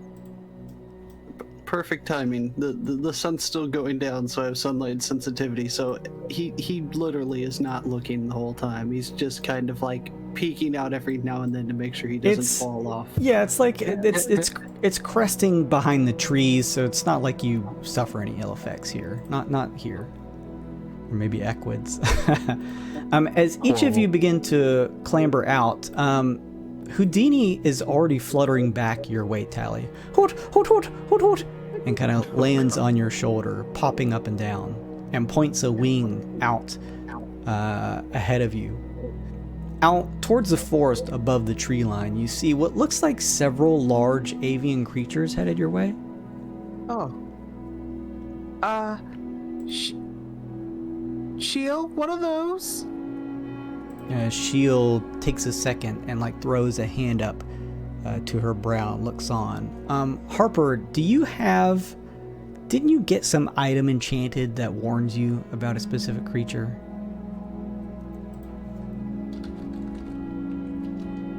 Yeah, but we couldn't figure out like what to make it, so I just refunded it or something. I don't remember what it was. I think you picked just like owlbear or something, right? I don't remember. I feel like you defaulted to owlbear, if I remember correctly. Sure. Owlbear sounds right. What item was it? It was just to put on my axe to make it magical. Okay. Your axe begins to glow a vibrant glow. Oh, spoiler. think there are owlbears coming. Well, shit. Like the band? No, like the owlbear. Sheol says, "Oh shit, that damn thing must have stirred him up. Hey y'all know how to fight?" We are hunters. It'd be hard to hunt if couldn't. Hey, she begins to kind of like slide off the horse. "Help me protect the horses before those things get at them." And now you can see the creatures are coming in, flying your way. And I'm going to ask for each of you to go ahead and roll initiative. As we saw those things coming, Musa would have already cast mage armor on herself. Okay, that's fair.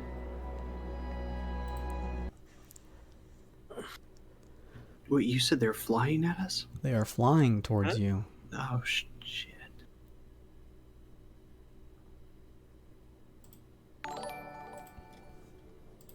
Hey, as Foxhound, thanks for the follow. Hey. Yeah, I don't even have to change my initiative on the order. Perfect.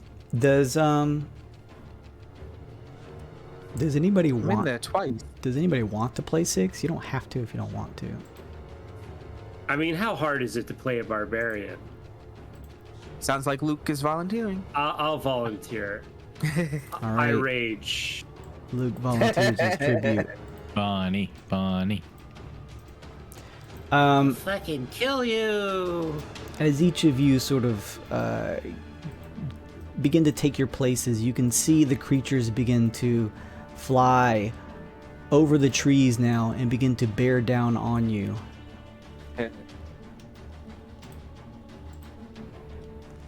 They look like owl bears, except on their faces they have more features of the bear, whereas the back end of them is much smaller and has a large wingspan that allows them to fly through the air.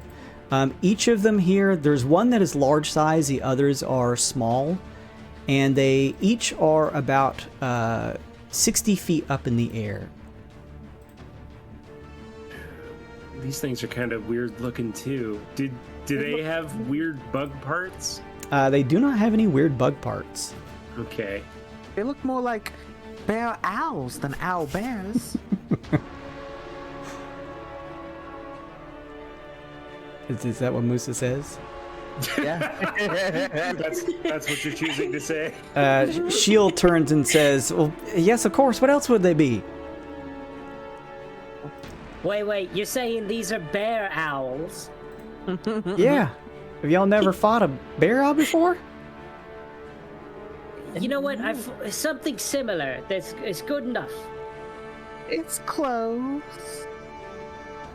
All right, let's see here. They did not roll great. Did everyone enter their initiative in first off? I think so. Yeah. All right, hang on just a second here. Let me grab this and pop this up. And then I'm going to do by descending, or actually I should wait and just see here. Okay, so hers is not great. Yours is slightly better. We're just gonna do them all as one pack. 6 would be up first as the bear owls begin to bear down on you. They're how far up in the air? 60 feet up in the air as they kind of Holy shit, come that's above from the far up tree in the line. air. Yeah. Okay. Well, how many times can barbarians rage? Let's see. Four times. She's gonna rage. She's gonna rage. 6 goes crazy. She's gonna. Oh wait, she gets a thing that happens because she's like all crazy and wild magic. I think her wild magic goes off. Yes. Wild surge. When you enter your rage, that happens. magic infuses until the rage ends. Your weapon damage changes to force. It gains light and thrown with range. Okay, so she can throw her warhammer now. Right. Fucking brilliant. Nice. Okay. That's like the best possible thing she could have rolled. That's amazing. You'll have to give me control over it, though. I don't. Oh yeah. You're right. Here, hang on. Yeah, let's give you control over. There we go. All right. She's raging. She has a crazy boomerang thing, warhammer thing, and she's gonna throw it at long range. All right. For anyone curious, mounting or unmounting your horses, your spider horses, is just half movement. Ooh, that's gonna be a critical fail in our first wild surge of the adventure, Wow. No. boys. Oh no. Everyone's suits, if they do trigger from the effects, are gonna get that. However, that is gonna miss. If it's just that natty one, and I need that D25 D3 roll, please. Ooh, boy, starting off strong. Sorry, 6. 22 and 1d3. Just a modest 2. Okay. Weird pressure goes up to 2. Was it 0? So it's not like you guys are in any big danger of anything yet. And let's pull up the weird surges for a 22 in combat.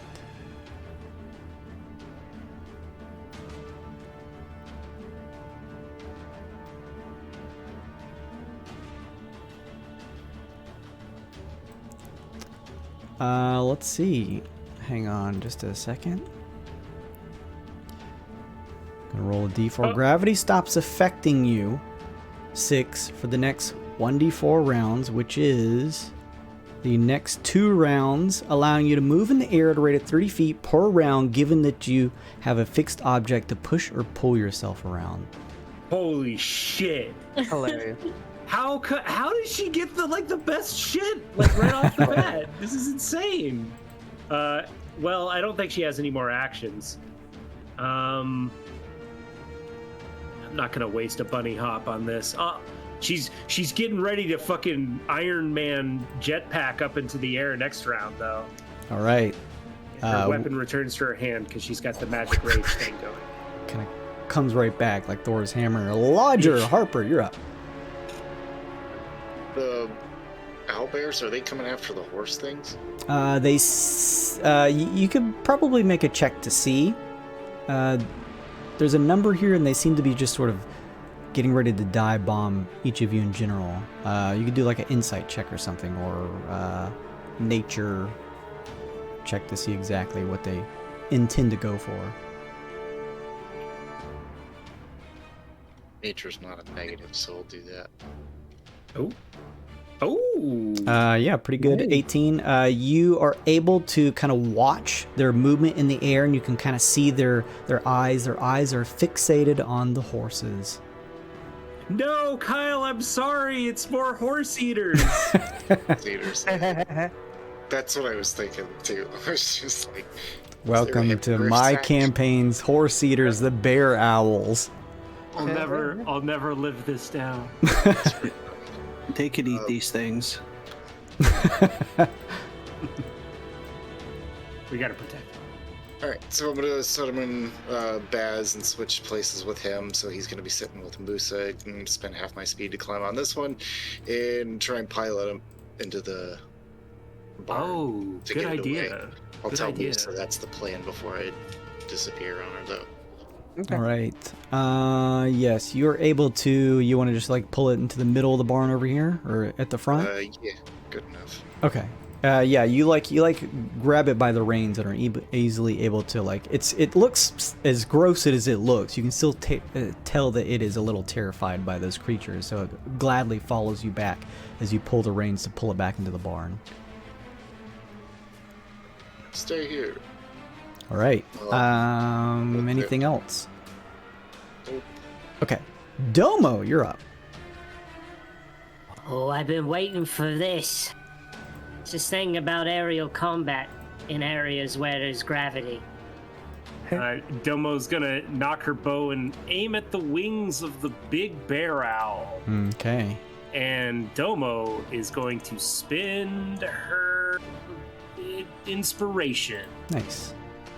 So I get an extra bonus action this turn, which is cool. Nice. And I'm going to attack the big mama bear with a tripping arrow, which I'm flavoring as I'm trying to shoot like right through her wing. Okay. That's 29 to hit. Oh yeah, absolutely impacts right where you plan to fire it at. Yeah, and it's gonna be a respectable 22 damage off of the one arrow, and it's got to make a strength saving throw. Okay, let's see here. It gets a 11 for its save. It falls prone, which means it falls unless it has hover. These creatures do not have hover. Neat. Now, falling, I have a rules lawyer question. I know like when you start to fall, you just fall immediately. Would that wait until their turn or just happen automatically? There is a rate that falling happens at in Dungeons in combat. And Dragons. Yeah, hold on. Falling. I'm just gonna rules lawyer this real quick. Falling, falling from great height. Well, it doesn't say. That's frustrating. Thank you, Dungeons. Thanks, Dungeons and Dragons. Yeah, that's what I'm thinking. Discordian. It's like 500 feet around or something like that. I'm going to say it takes effect just so that it can act on its turn. First off, before it begins to fall, let's give you another inspiration card from Discordian. Oh, nice. Get to just refuel right there. Love it. Love it. You shoot out your shot and it just like easily connects precisely with the wing of the creature as it lets out a like bear-like groan. And you see blood shoot out and several feathers as it strikes pretty hard into the wing. And the creature just like nosedives. It already looked like it was beginning to nosedive, but now it does it recklessly as it begins to try and like flutter with its wings, and it can't keep itself correctly up in the air, so it just like smashes into the nearby tree here as it plummets. And I think that's what, 20d6 for the ultimate fall damage? No, that's gonna be like 5d6. I Okay. believe. Yeah, I wish if you want to rule it that way. No. If it's 5d6, I mean, still, it smashes into the tree and into the dirt below. Max is at 200 feet. Okay. Actually. Here, I can roll it. Yeah, if you want to roll it. 16 bludgeoning damage. Yeah, it smashes into the dirt for an additional 16. You just see it like just eat sand as it just smashes into the dirt. The bolt still stuck in its wing from you, Domo, as it shrieks out loud in a deep tone. And it takes that much damage. Anything else? Yeah, I have 2 bonus actions this turn, and I can cunning action to dash for both of them.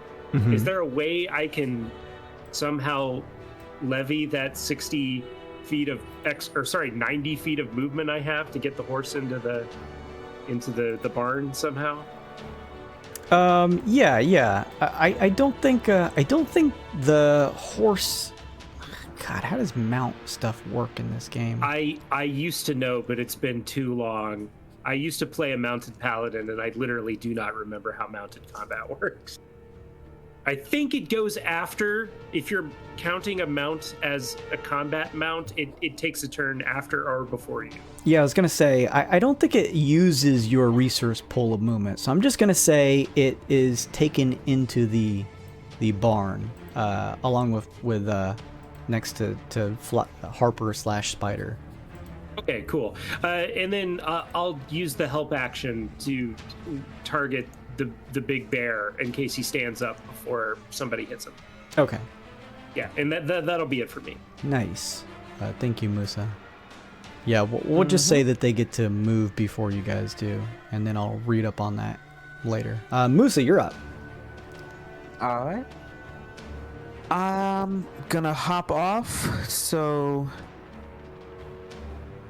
Spider can do his thing next on his turn. So 10, 15, 20. I'm going to activate my Tides of Chaos to get advantage on an attack roll. And I'll activate a Chaos Bolt on this one. Oh, I like this spell. All right. It's a fun one. So it takes 10 force damage. 22 will On a hit. Oh, and I guess I get advantage. So I will fish for the crit. Why not? Do it. Does All it right. bounce? No, because they have to be the same. I think, right? So I rolled a 4 and a 6, so no. Aw. Still cool. Yeah, you fire your bolt, Musa, and it smashes into the one at the left, the smaller ones, and you can see it kind of buckle in the air as it begins to almost fall a little bit from your attack. 14 total damage, and it's force if that matters. All right, gotcha. Anything else, Musa? No, I'm done. All right. Yeah, Discordian, I had to check because one of the homebrew rules in our games is there is no cap to the amount of fall damage you can take. But yeah, that thing was not up enough to take the 20d6. Each of these creatures, I'll let the large one go first. It begins to pull itself up from the ground. Does that let your thing go off, Domo? No, somebody has to attack. It's just Oh, whoever I see. follows my order next gets advantage. That's all. It's going to clamber over, and it goes to attack Butterfly, but seeing both you, Tally, and Vice on it, it's kind of just going to see you as immediate aggressors, this large bear owl, and attempts to bite at you, Tally, instead. Let's see here. It's going to make a bite attack towards you. That's going to be 12 versus AC.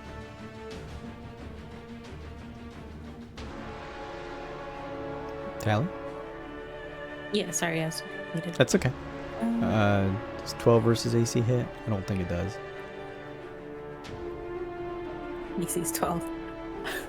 Oh shit. Okay. Oh, woof. Oh no. It bites into you, Tally, for 10 points of piercing damage. It then attempts to rear up and dig its talons into you. This one will probably miss. Yeah, if you have 12, this one's going to miss because it rolled really low. 8 versus AC. You like quickly rear back from the bite, pulling away from its sharp teeth as its talons nearly scratch at you. And then it is going to fly up into the air about 30 feet. So I'm just going to put like a 3 on it. Then I'm going to do these 3 in clockwise order. This one's going to begin to diving 5, 10, 15, 20, 25, 30. It's descending along with this, and it's actually going to attack you, Musa, since you hit it before. And it's going to try this smaller one kind of just dive bombs your way and tries to bite at you with some nasty looking grizzly-like teeth. 21 versus AC. Oh, yeah. Yes. Bites into you for 5 points of piercing damage. Kind of pierces through your mage armor and digs into your arm as you kind of like... It's not too big. It's like the size of a larger owl, but you like have to sling it away from you as it's got a nasty bear-like mouthful of teeth.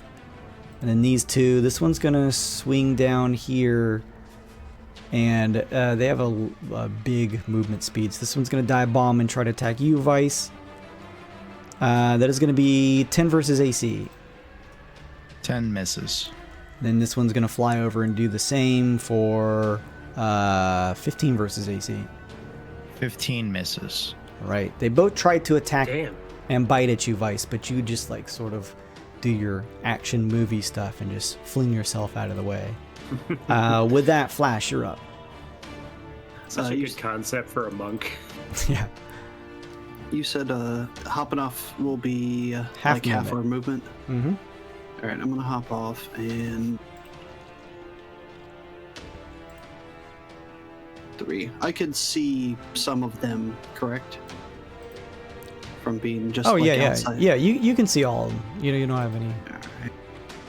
I look back at Domo and say, "Hey man, check this out. I learned this when I was cutting my teeth early on, and I'm gonna pull out my lute or guitar, pardon me, and strum it once and put out a really dull tone and point at the big bear owl and cast dissonant whispers, and my voice is gonna come out.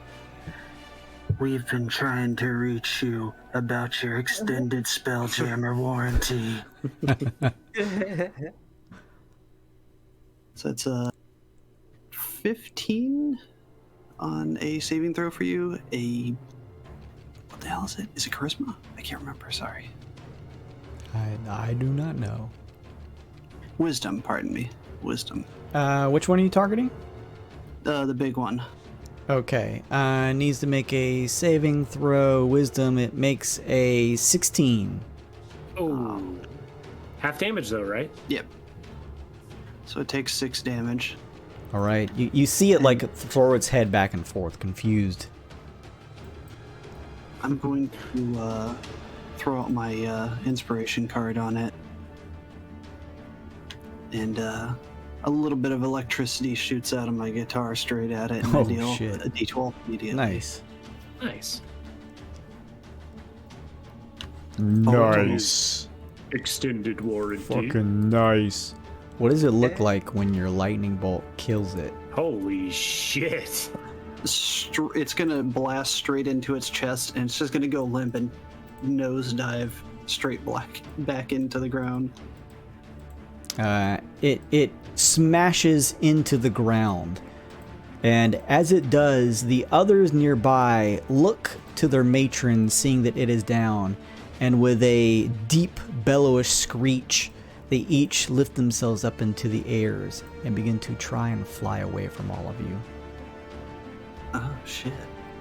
You guys are welcome to make opportunity attacks, but it seems as though they're retreating. You can't let them. If they go, they're just gonna grow up and be big. And Domo will fire at one because, Sure. I mean, it's like she said, if you let them go, they're just gonna grow up and they'll come back. You gotta deal with the pests when they come up. That's gonna be 21. 21. Yeah, the revenge story before it even grows. That's gonna hit. I hate to ask, but are we in a chance to, free round to just shoot off an attack? Yeah, that's what he's saying, right? Yeah. So this one dies as you shoot into a Domo with what's your crossbow? I have a bow, longbow. Yeah, you just like center mass strike through it, and you see it just like as it gets hit by the arrow and falls. Scared the shit out of my dog. It's okay. I'm gonna laugh at Domo and point up at the other two and say, when they're a safe enough distance in the air, and say, "Remember what Puffy the owl bear says, only you can prevent deforestation," and shoot a fireball at both of them. Oh my god, that's such overkill. Right. Yeah, make me an attack roll, I guess. Christ. They're like high enough in the air now that it's not gonna affect any of you guys as Flash lets loose this Frieza Dragon Ball style fireball. Oh my god. DC 15 dex save for Dex 28 save? fire. Okay, let's see. They're not. One of them passes, the other one fails. We'll say top one passes, bottom fails. That was awesome. Yeah, there's a huge explosion in the air as the one in the back is just like completely singed. like roast chicken as its body is immolated from the blast. The other one, as the huge fireball blast dissipates, is just like barely flying away. It's like body practically on fire as it flies probably like another space or two, and then from the flames just begins to descend and fall dead. Nice. Six throws her hammer at it just to make sure. It like connects right in its neck as it just right before it lands. Well, that seemed unnecessary. I got it. Did you all see that? I killed it on my own. Good job, Six. Damn right, good job. She'll like runs a hand to throw the hair that was in her face back behind her. Well, holy shit, you guys weren't lying. You know how dangerous those things were? Really? Yeah, I know. Yeah, we usually have to Probably keep just her locked up. Bleeding.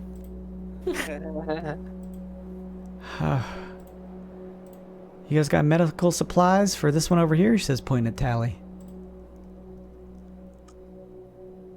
I could see if I can get a potion out of the backpack. I'm sure yes. we have some Let's sort of try it healing out. spell or something. How much damage was it you got hit for? Well, with everything total, what was it? Where did I write this down? I got 6 and 12? Is that what it was? I think you took, I'm not sure. Is that your current HP total with your red bar? Mm-hmm. You guys should mark down your health on your tokens. Yeah, 22 out of sorry, 33. 20. That's what I had. Okay. I was marking it on my sheet.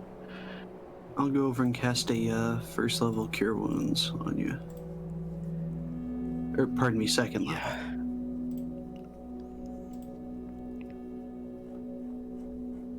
What? That's 10 back to you. Hey, that helps. Thank you. Thank you. Shio runs over and just sort of like clambers up on the back of the spider, the Chiramusa, and looks over at the copy of okay, the copy moves, and she says, all right, well, damn, y'all just did me a solid right then and there, but I still want to take this thing down. We should move now. Is everybody ready? Let's go. Yes. Mount up. All right, everybody mounts up. I'm assuming everyone begins to head along with Sheol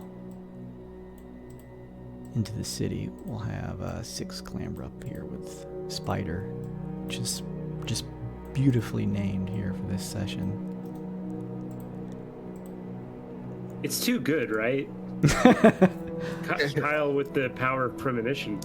I like laughed as he chose that name. That's perfect.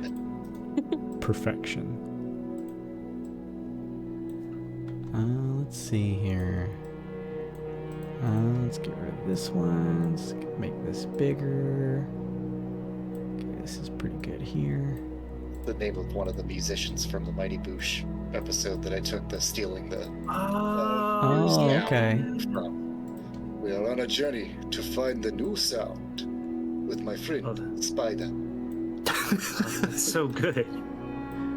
All right. So yeah, you guys begin not galloping, but quickly traversing the overland on numerous legs on your spider horses. Skittering. Skittering, yeah, that's a better term for it. Skittering.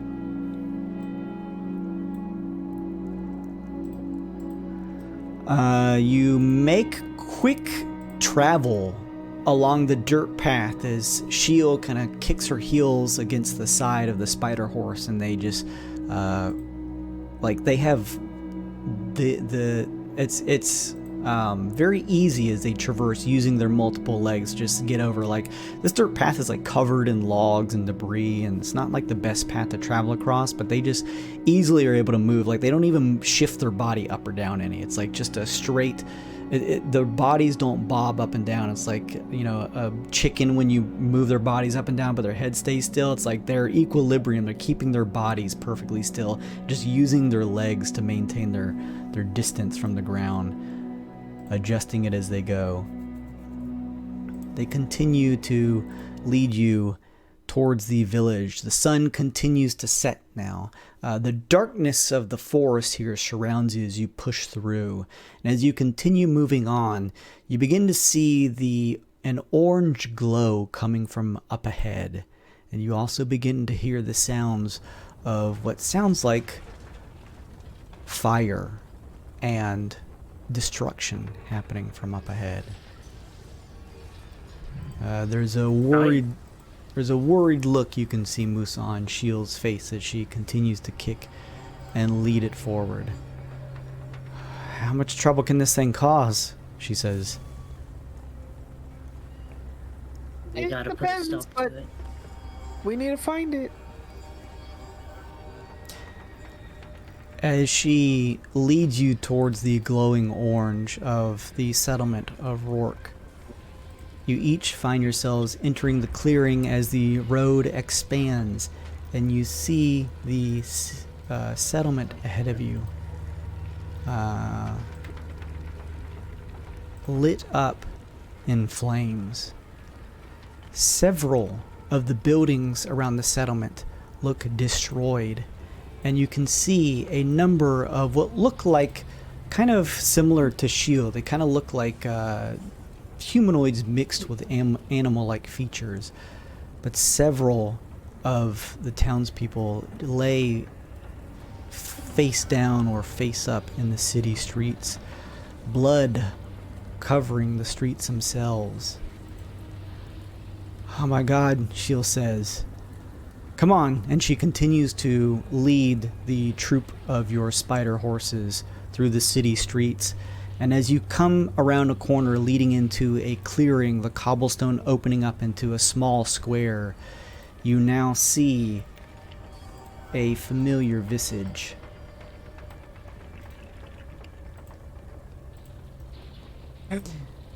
The masked figure Foreshadowing.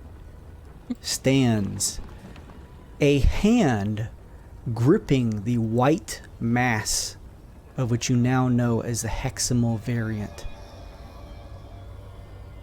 As it finishes gripping it, you can see now the masked figure's suit shoots its tendrils into the hexamal variant, and the hexamal's variant form begins to shrink, and it is pulled and assimilated into the suit of the masked figure. As this happens, there is a bolt of purple electricity that arcs off of the masked figure as they turn now. You can see their body covered in what looks like both a mixture of blood and pockmarked areas where it looks as though there were burn marks on the suit. And they begin to walk slowly towards you. We were supposed to retreat, right? That's what Sophie said, Lexi. I can I talk to my suit? Sure. Are you all getting us out of here? The Hexie's gone, right? No more Hexies around. A face appears next to your collar, Domo, of your Hexie, and it says, We can only go back when we assimilate the other hexamal variant. What? Oh. So we have to take it from them?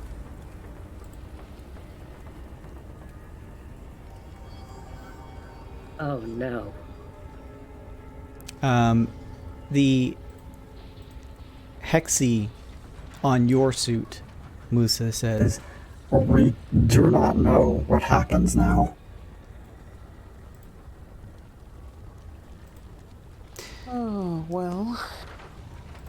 the masked figure steps up about 30 feet away from all of you on your horses, the center of the town here, breaking pieces of rubble, and distant sounds of crashing and fires can be heard, the screams of people nearby. And you see as the masked figure holds their hand up towards you all, almost as if to extend it for you to take it. And you watch now as from behind the masked figure, a kaleidoscope effect begins to twirl around them. Pieces and fragments of this collateral reality begin to spin around, encasing each of you now. And you watch as the world begins to spin in a kaleidoscope-like nature, and you are pulled from this reality. Goodbye, Shield. Good luck. Bye, butterfly. What's happening? Shield yells as she disappears behind the fragments, as well as the spider horses. Cheese.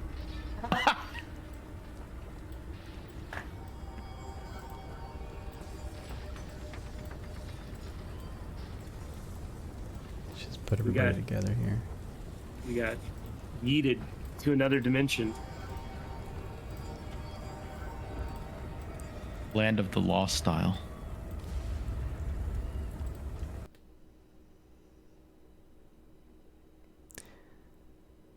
Let me see here.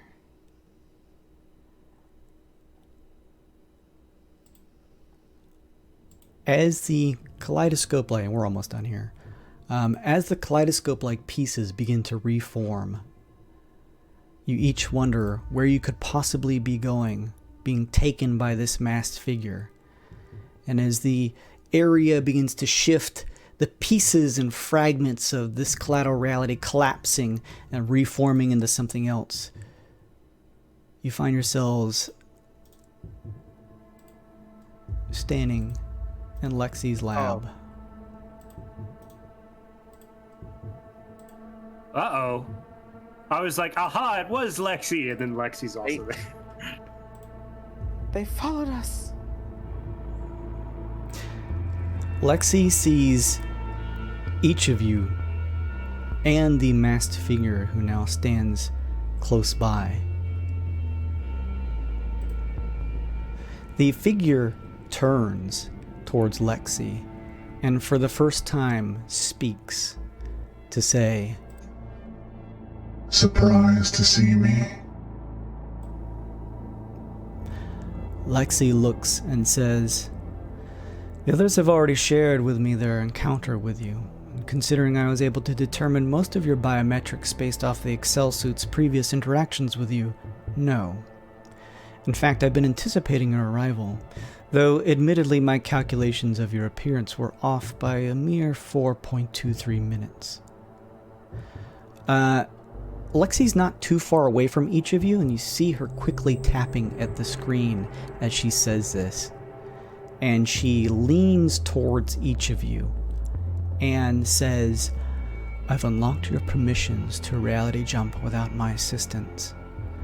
Oh. She says this in a quiet tone to all of you, not taking her eyes off of the figure. She, still keeping her attention on the figure, is speaking to each of you. I've already measured their biodata within the first few seconds of their arrival. You need to leave now. The location specified will be the one Tally has obtained the coordinates to. If all goes according to the plan, there will be an informant there who will lead you to them when you arrive. She now takes her eyes off the masked figure and looks to you, Tally, and says, Tally, focus on your memories of the coordinates, and the suits will do the rest. Go now.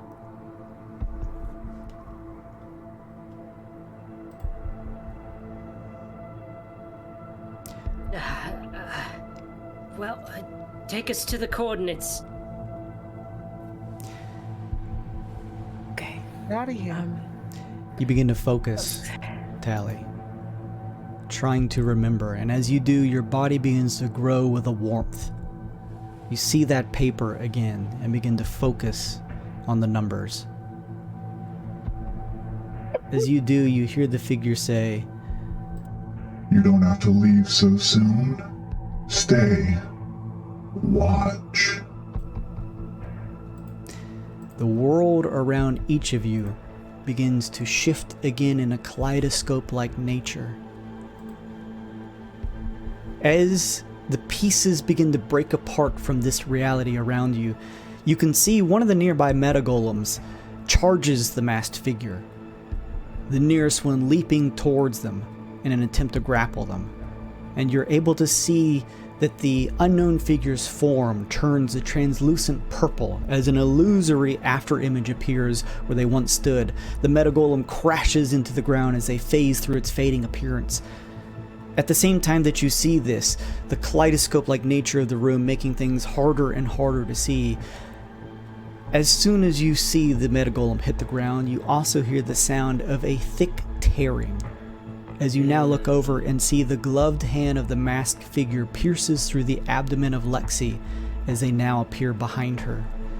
Silvery liquid blood sprays from the massive wound onto the floor and nearby glass panels. Lexi spews it up from her mouth as the coordinated strike hits. She turns to see each of you beginning to shift from this reality to another, and she tries to spit something out, but only more silver blood runs out. The masked figure still has the hand through the abdomen.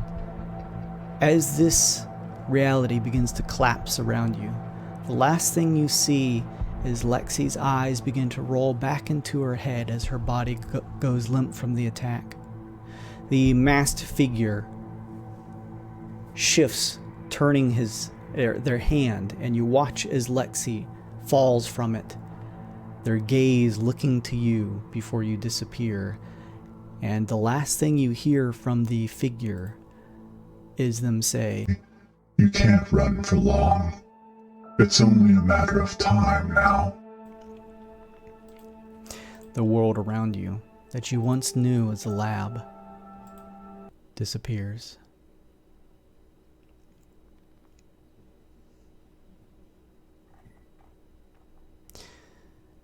As your visions return to you, as things begin to come back into your sight, you find yourselves standing in a dilapidated steel hallway.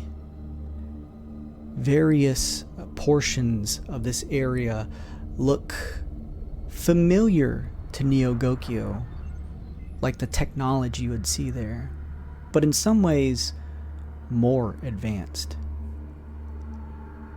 As the kaleidoscope-like nature of your vision around you takes shape, you are able to finally look around more clearly now. The air here is warm and damp. You can hear the trickling sound of water nearby. There is a persistent heat in the air. As each of you look around to see if you can see anything of note as we pull the session to a close, you're able to see nearby on one of the plaques on the wall a location written in common. I'll post this in the chat. It reads, Dalcor Pharmaceuticals Central Processing Plant.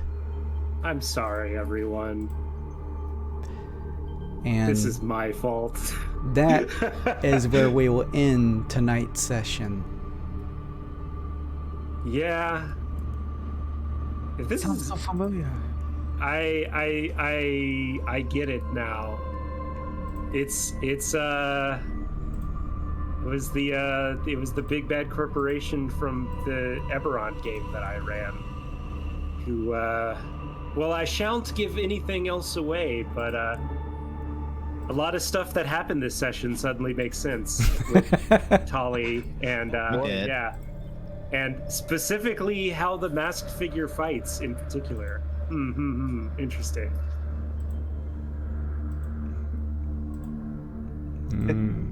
Interesting implications. Oh no. Oh no. So Perhaps intrigued. things will make Jace- sense. Jason's just wants to kill one of my characters so bad with one of my own NPCs. Now, Jason. now Jason, be reasoned. Thank you so much for hanging out, Lana. Go get you some sleep. And a huge thank you to everyone else who hung out with me this session. We're over time, but I really appreciate you hanging around. Yes, I specifically planned a session. I'm like, I don't know that it'll work for a full session, but I just want them to go to some place that looks normal, and then they go into the barn and there's spider horses. That was good. That was a good little short session. Yeah. Which good. are, again, I'll post this. Go everybody go into the into our Discord and go into the chat. I'm gonna post this in just the normal lounge so you guys can see it. But this is a real creature from D&D, the spider horse. It is real. Goodness, dude. I didn't make Terrifying. it up. That's amazing. It's so stupid. But yes, thank you all for hanging out with me tonight. I really appreciate everyone stopping by and all of your support. It means a lot. Thank you as Foxhound and Perfect Demon for the follows. I really appreciate that. As always, take care of yourselves out there. Let me slap my link.bio in here. That's going to contain all of the links that you can use to follow all of my social stuff. So if you want to go check out the Twitter, where I post all kinds of schedules and news and stuff like that, you can mostly keep up to date using that. YouTube to watch past episodes of our D&D games. Patreon, where you can get more insight into our homebrew world, as well as get you some cool digital and physical swag. Get DM notes, see like all the stuff that you may have missed that were in my notes. Go check out the God Mode shop, get you some merch like Lana did. Thank you so much for getting some stuff. Instagram, TikTok, I use those, not as much, but they are there. I'm going to try and work on those a little bit more. But I really appreciate everyone stopping in. It means a lot. I'm headed out for now.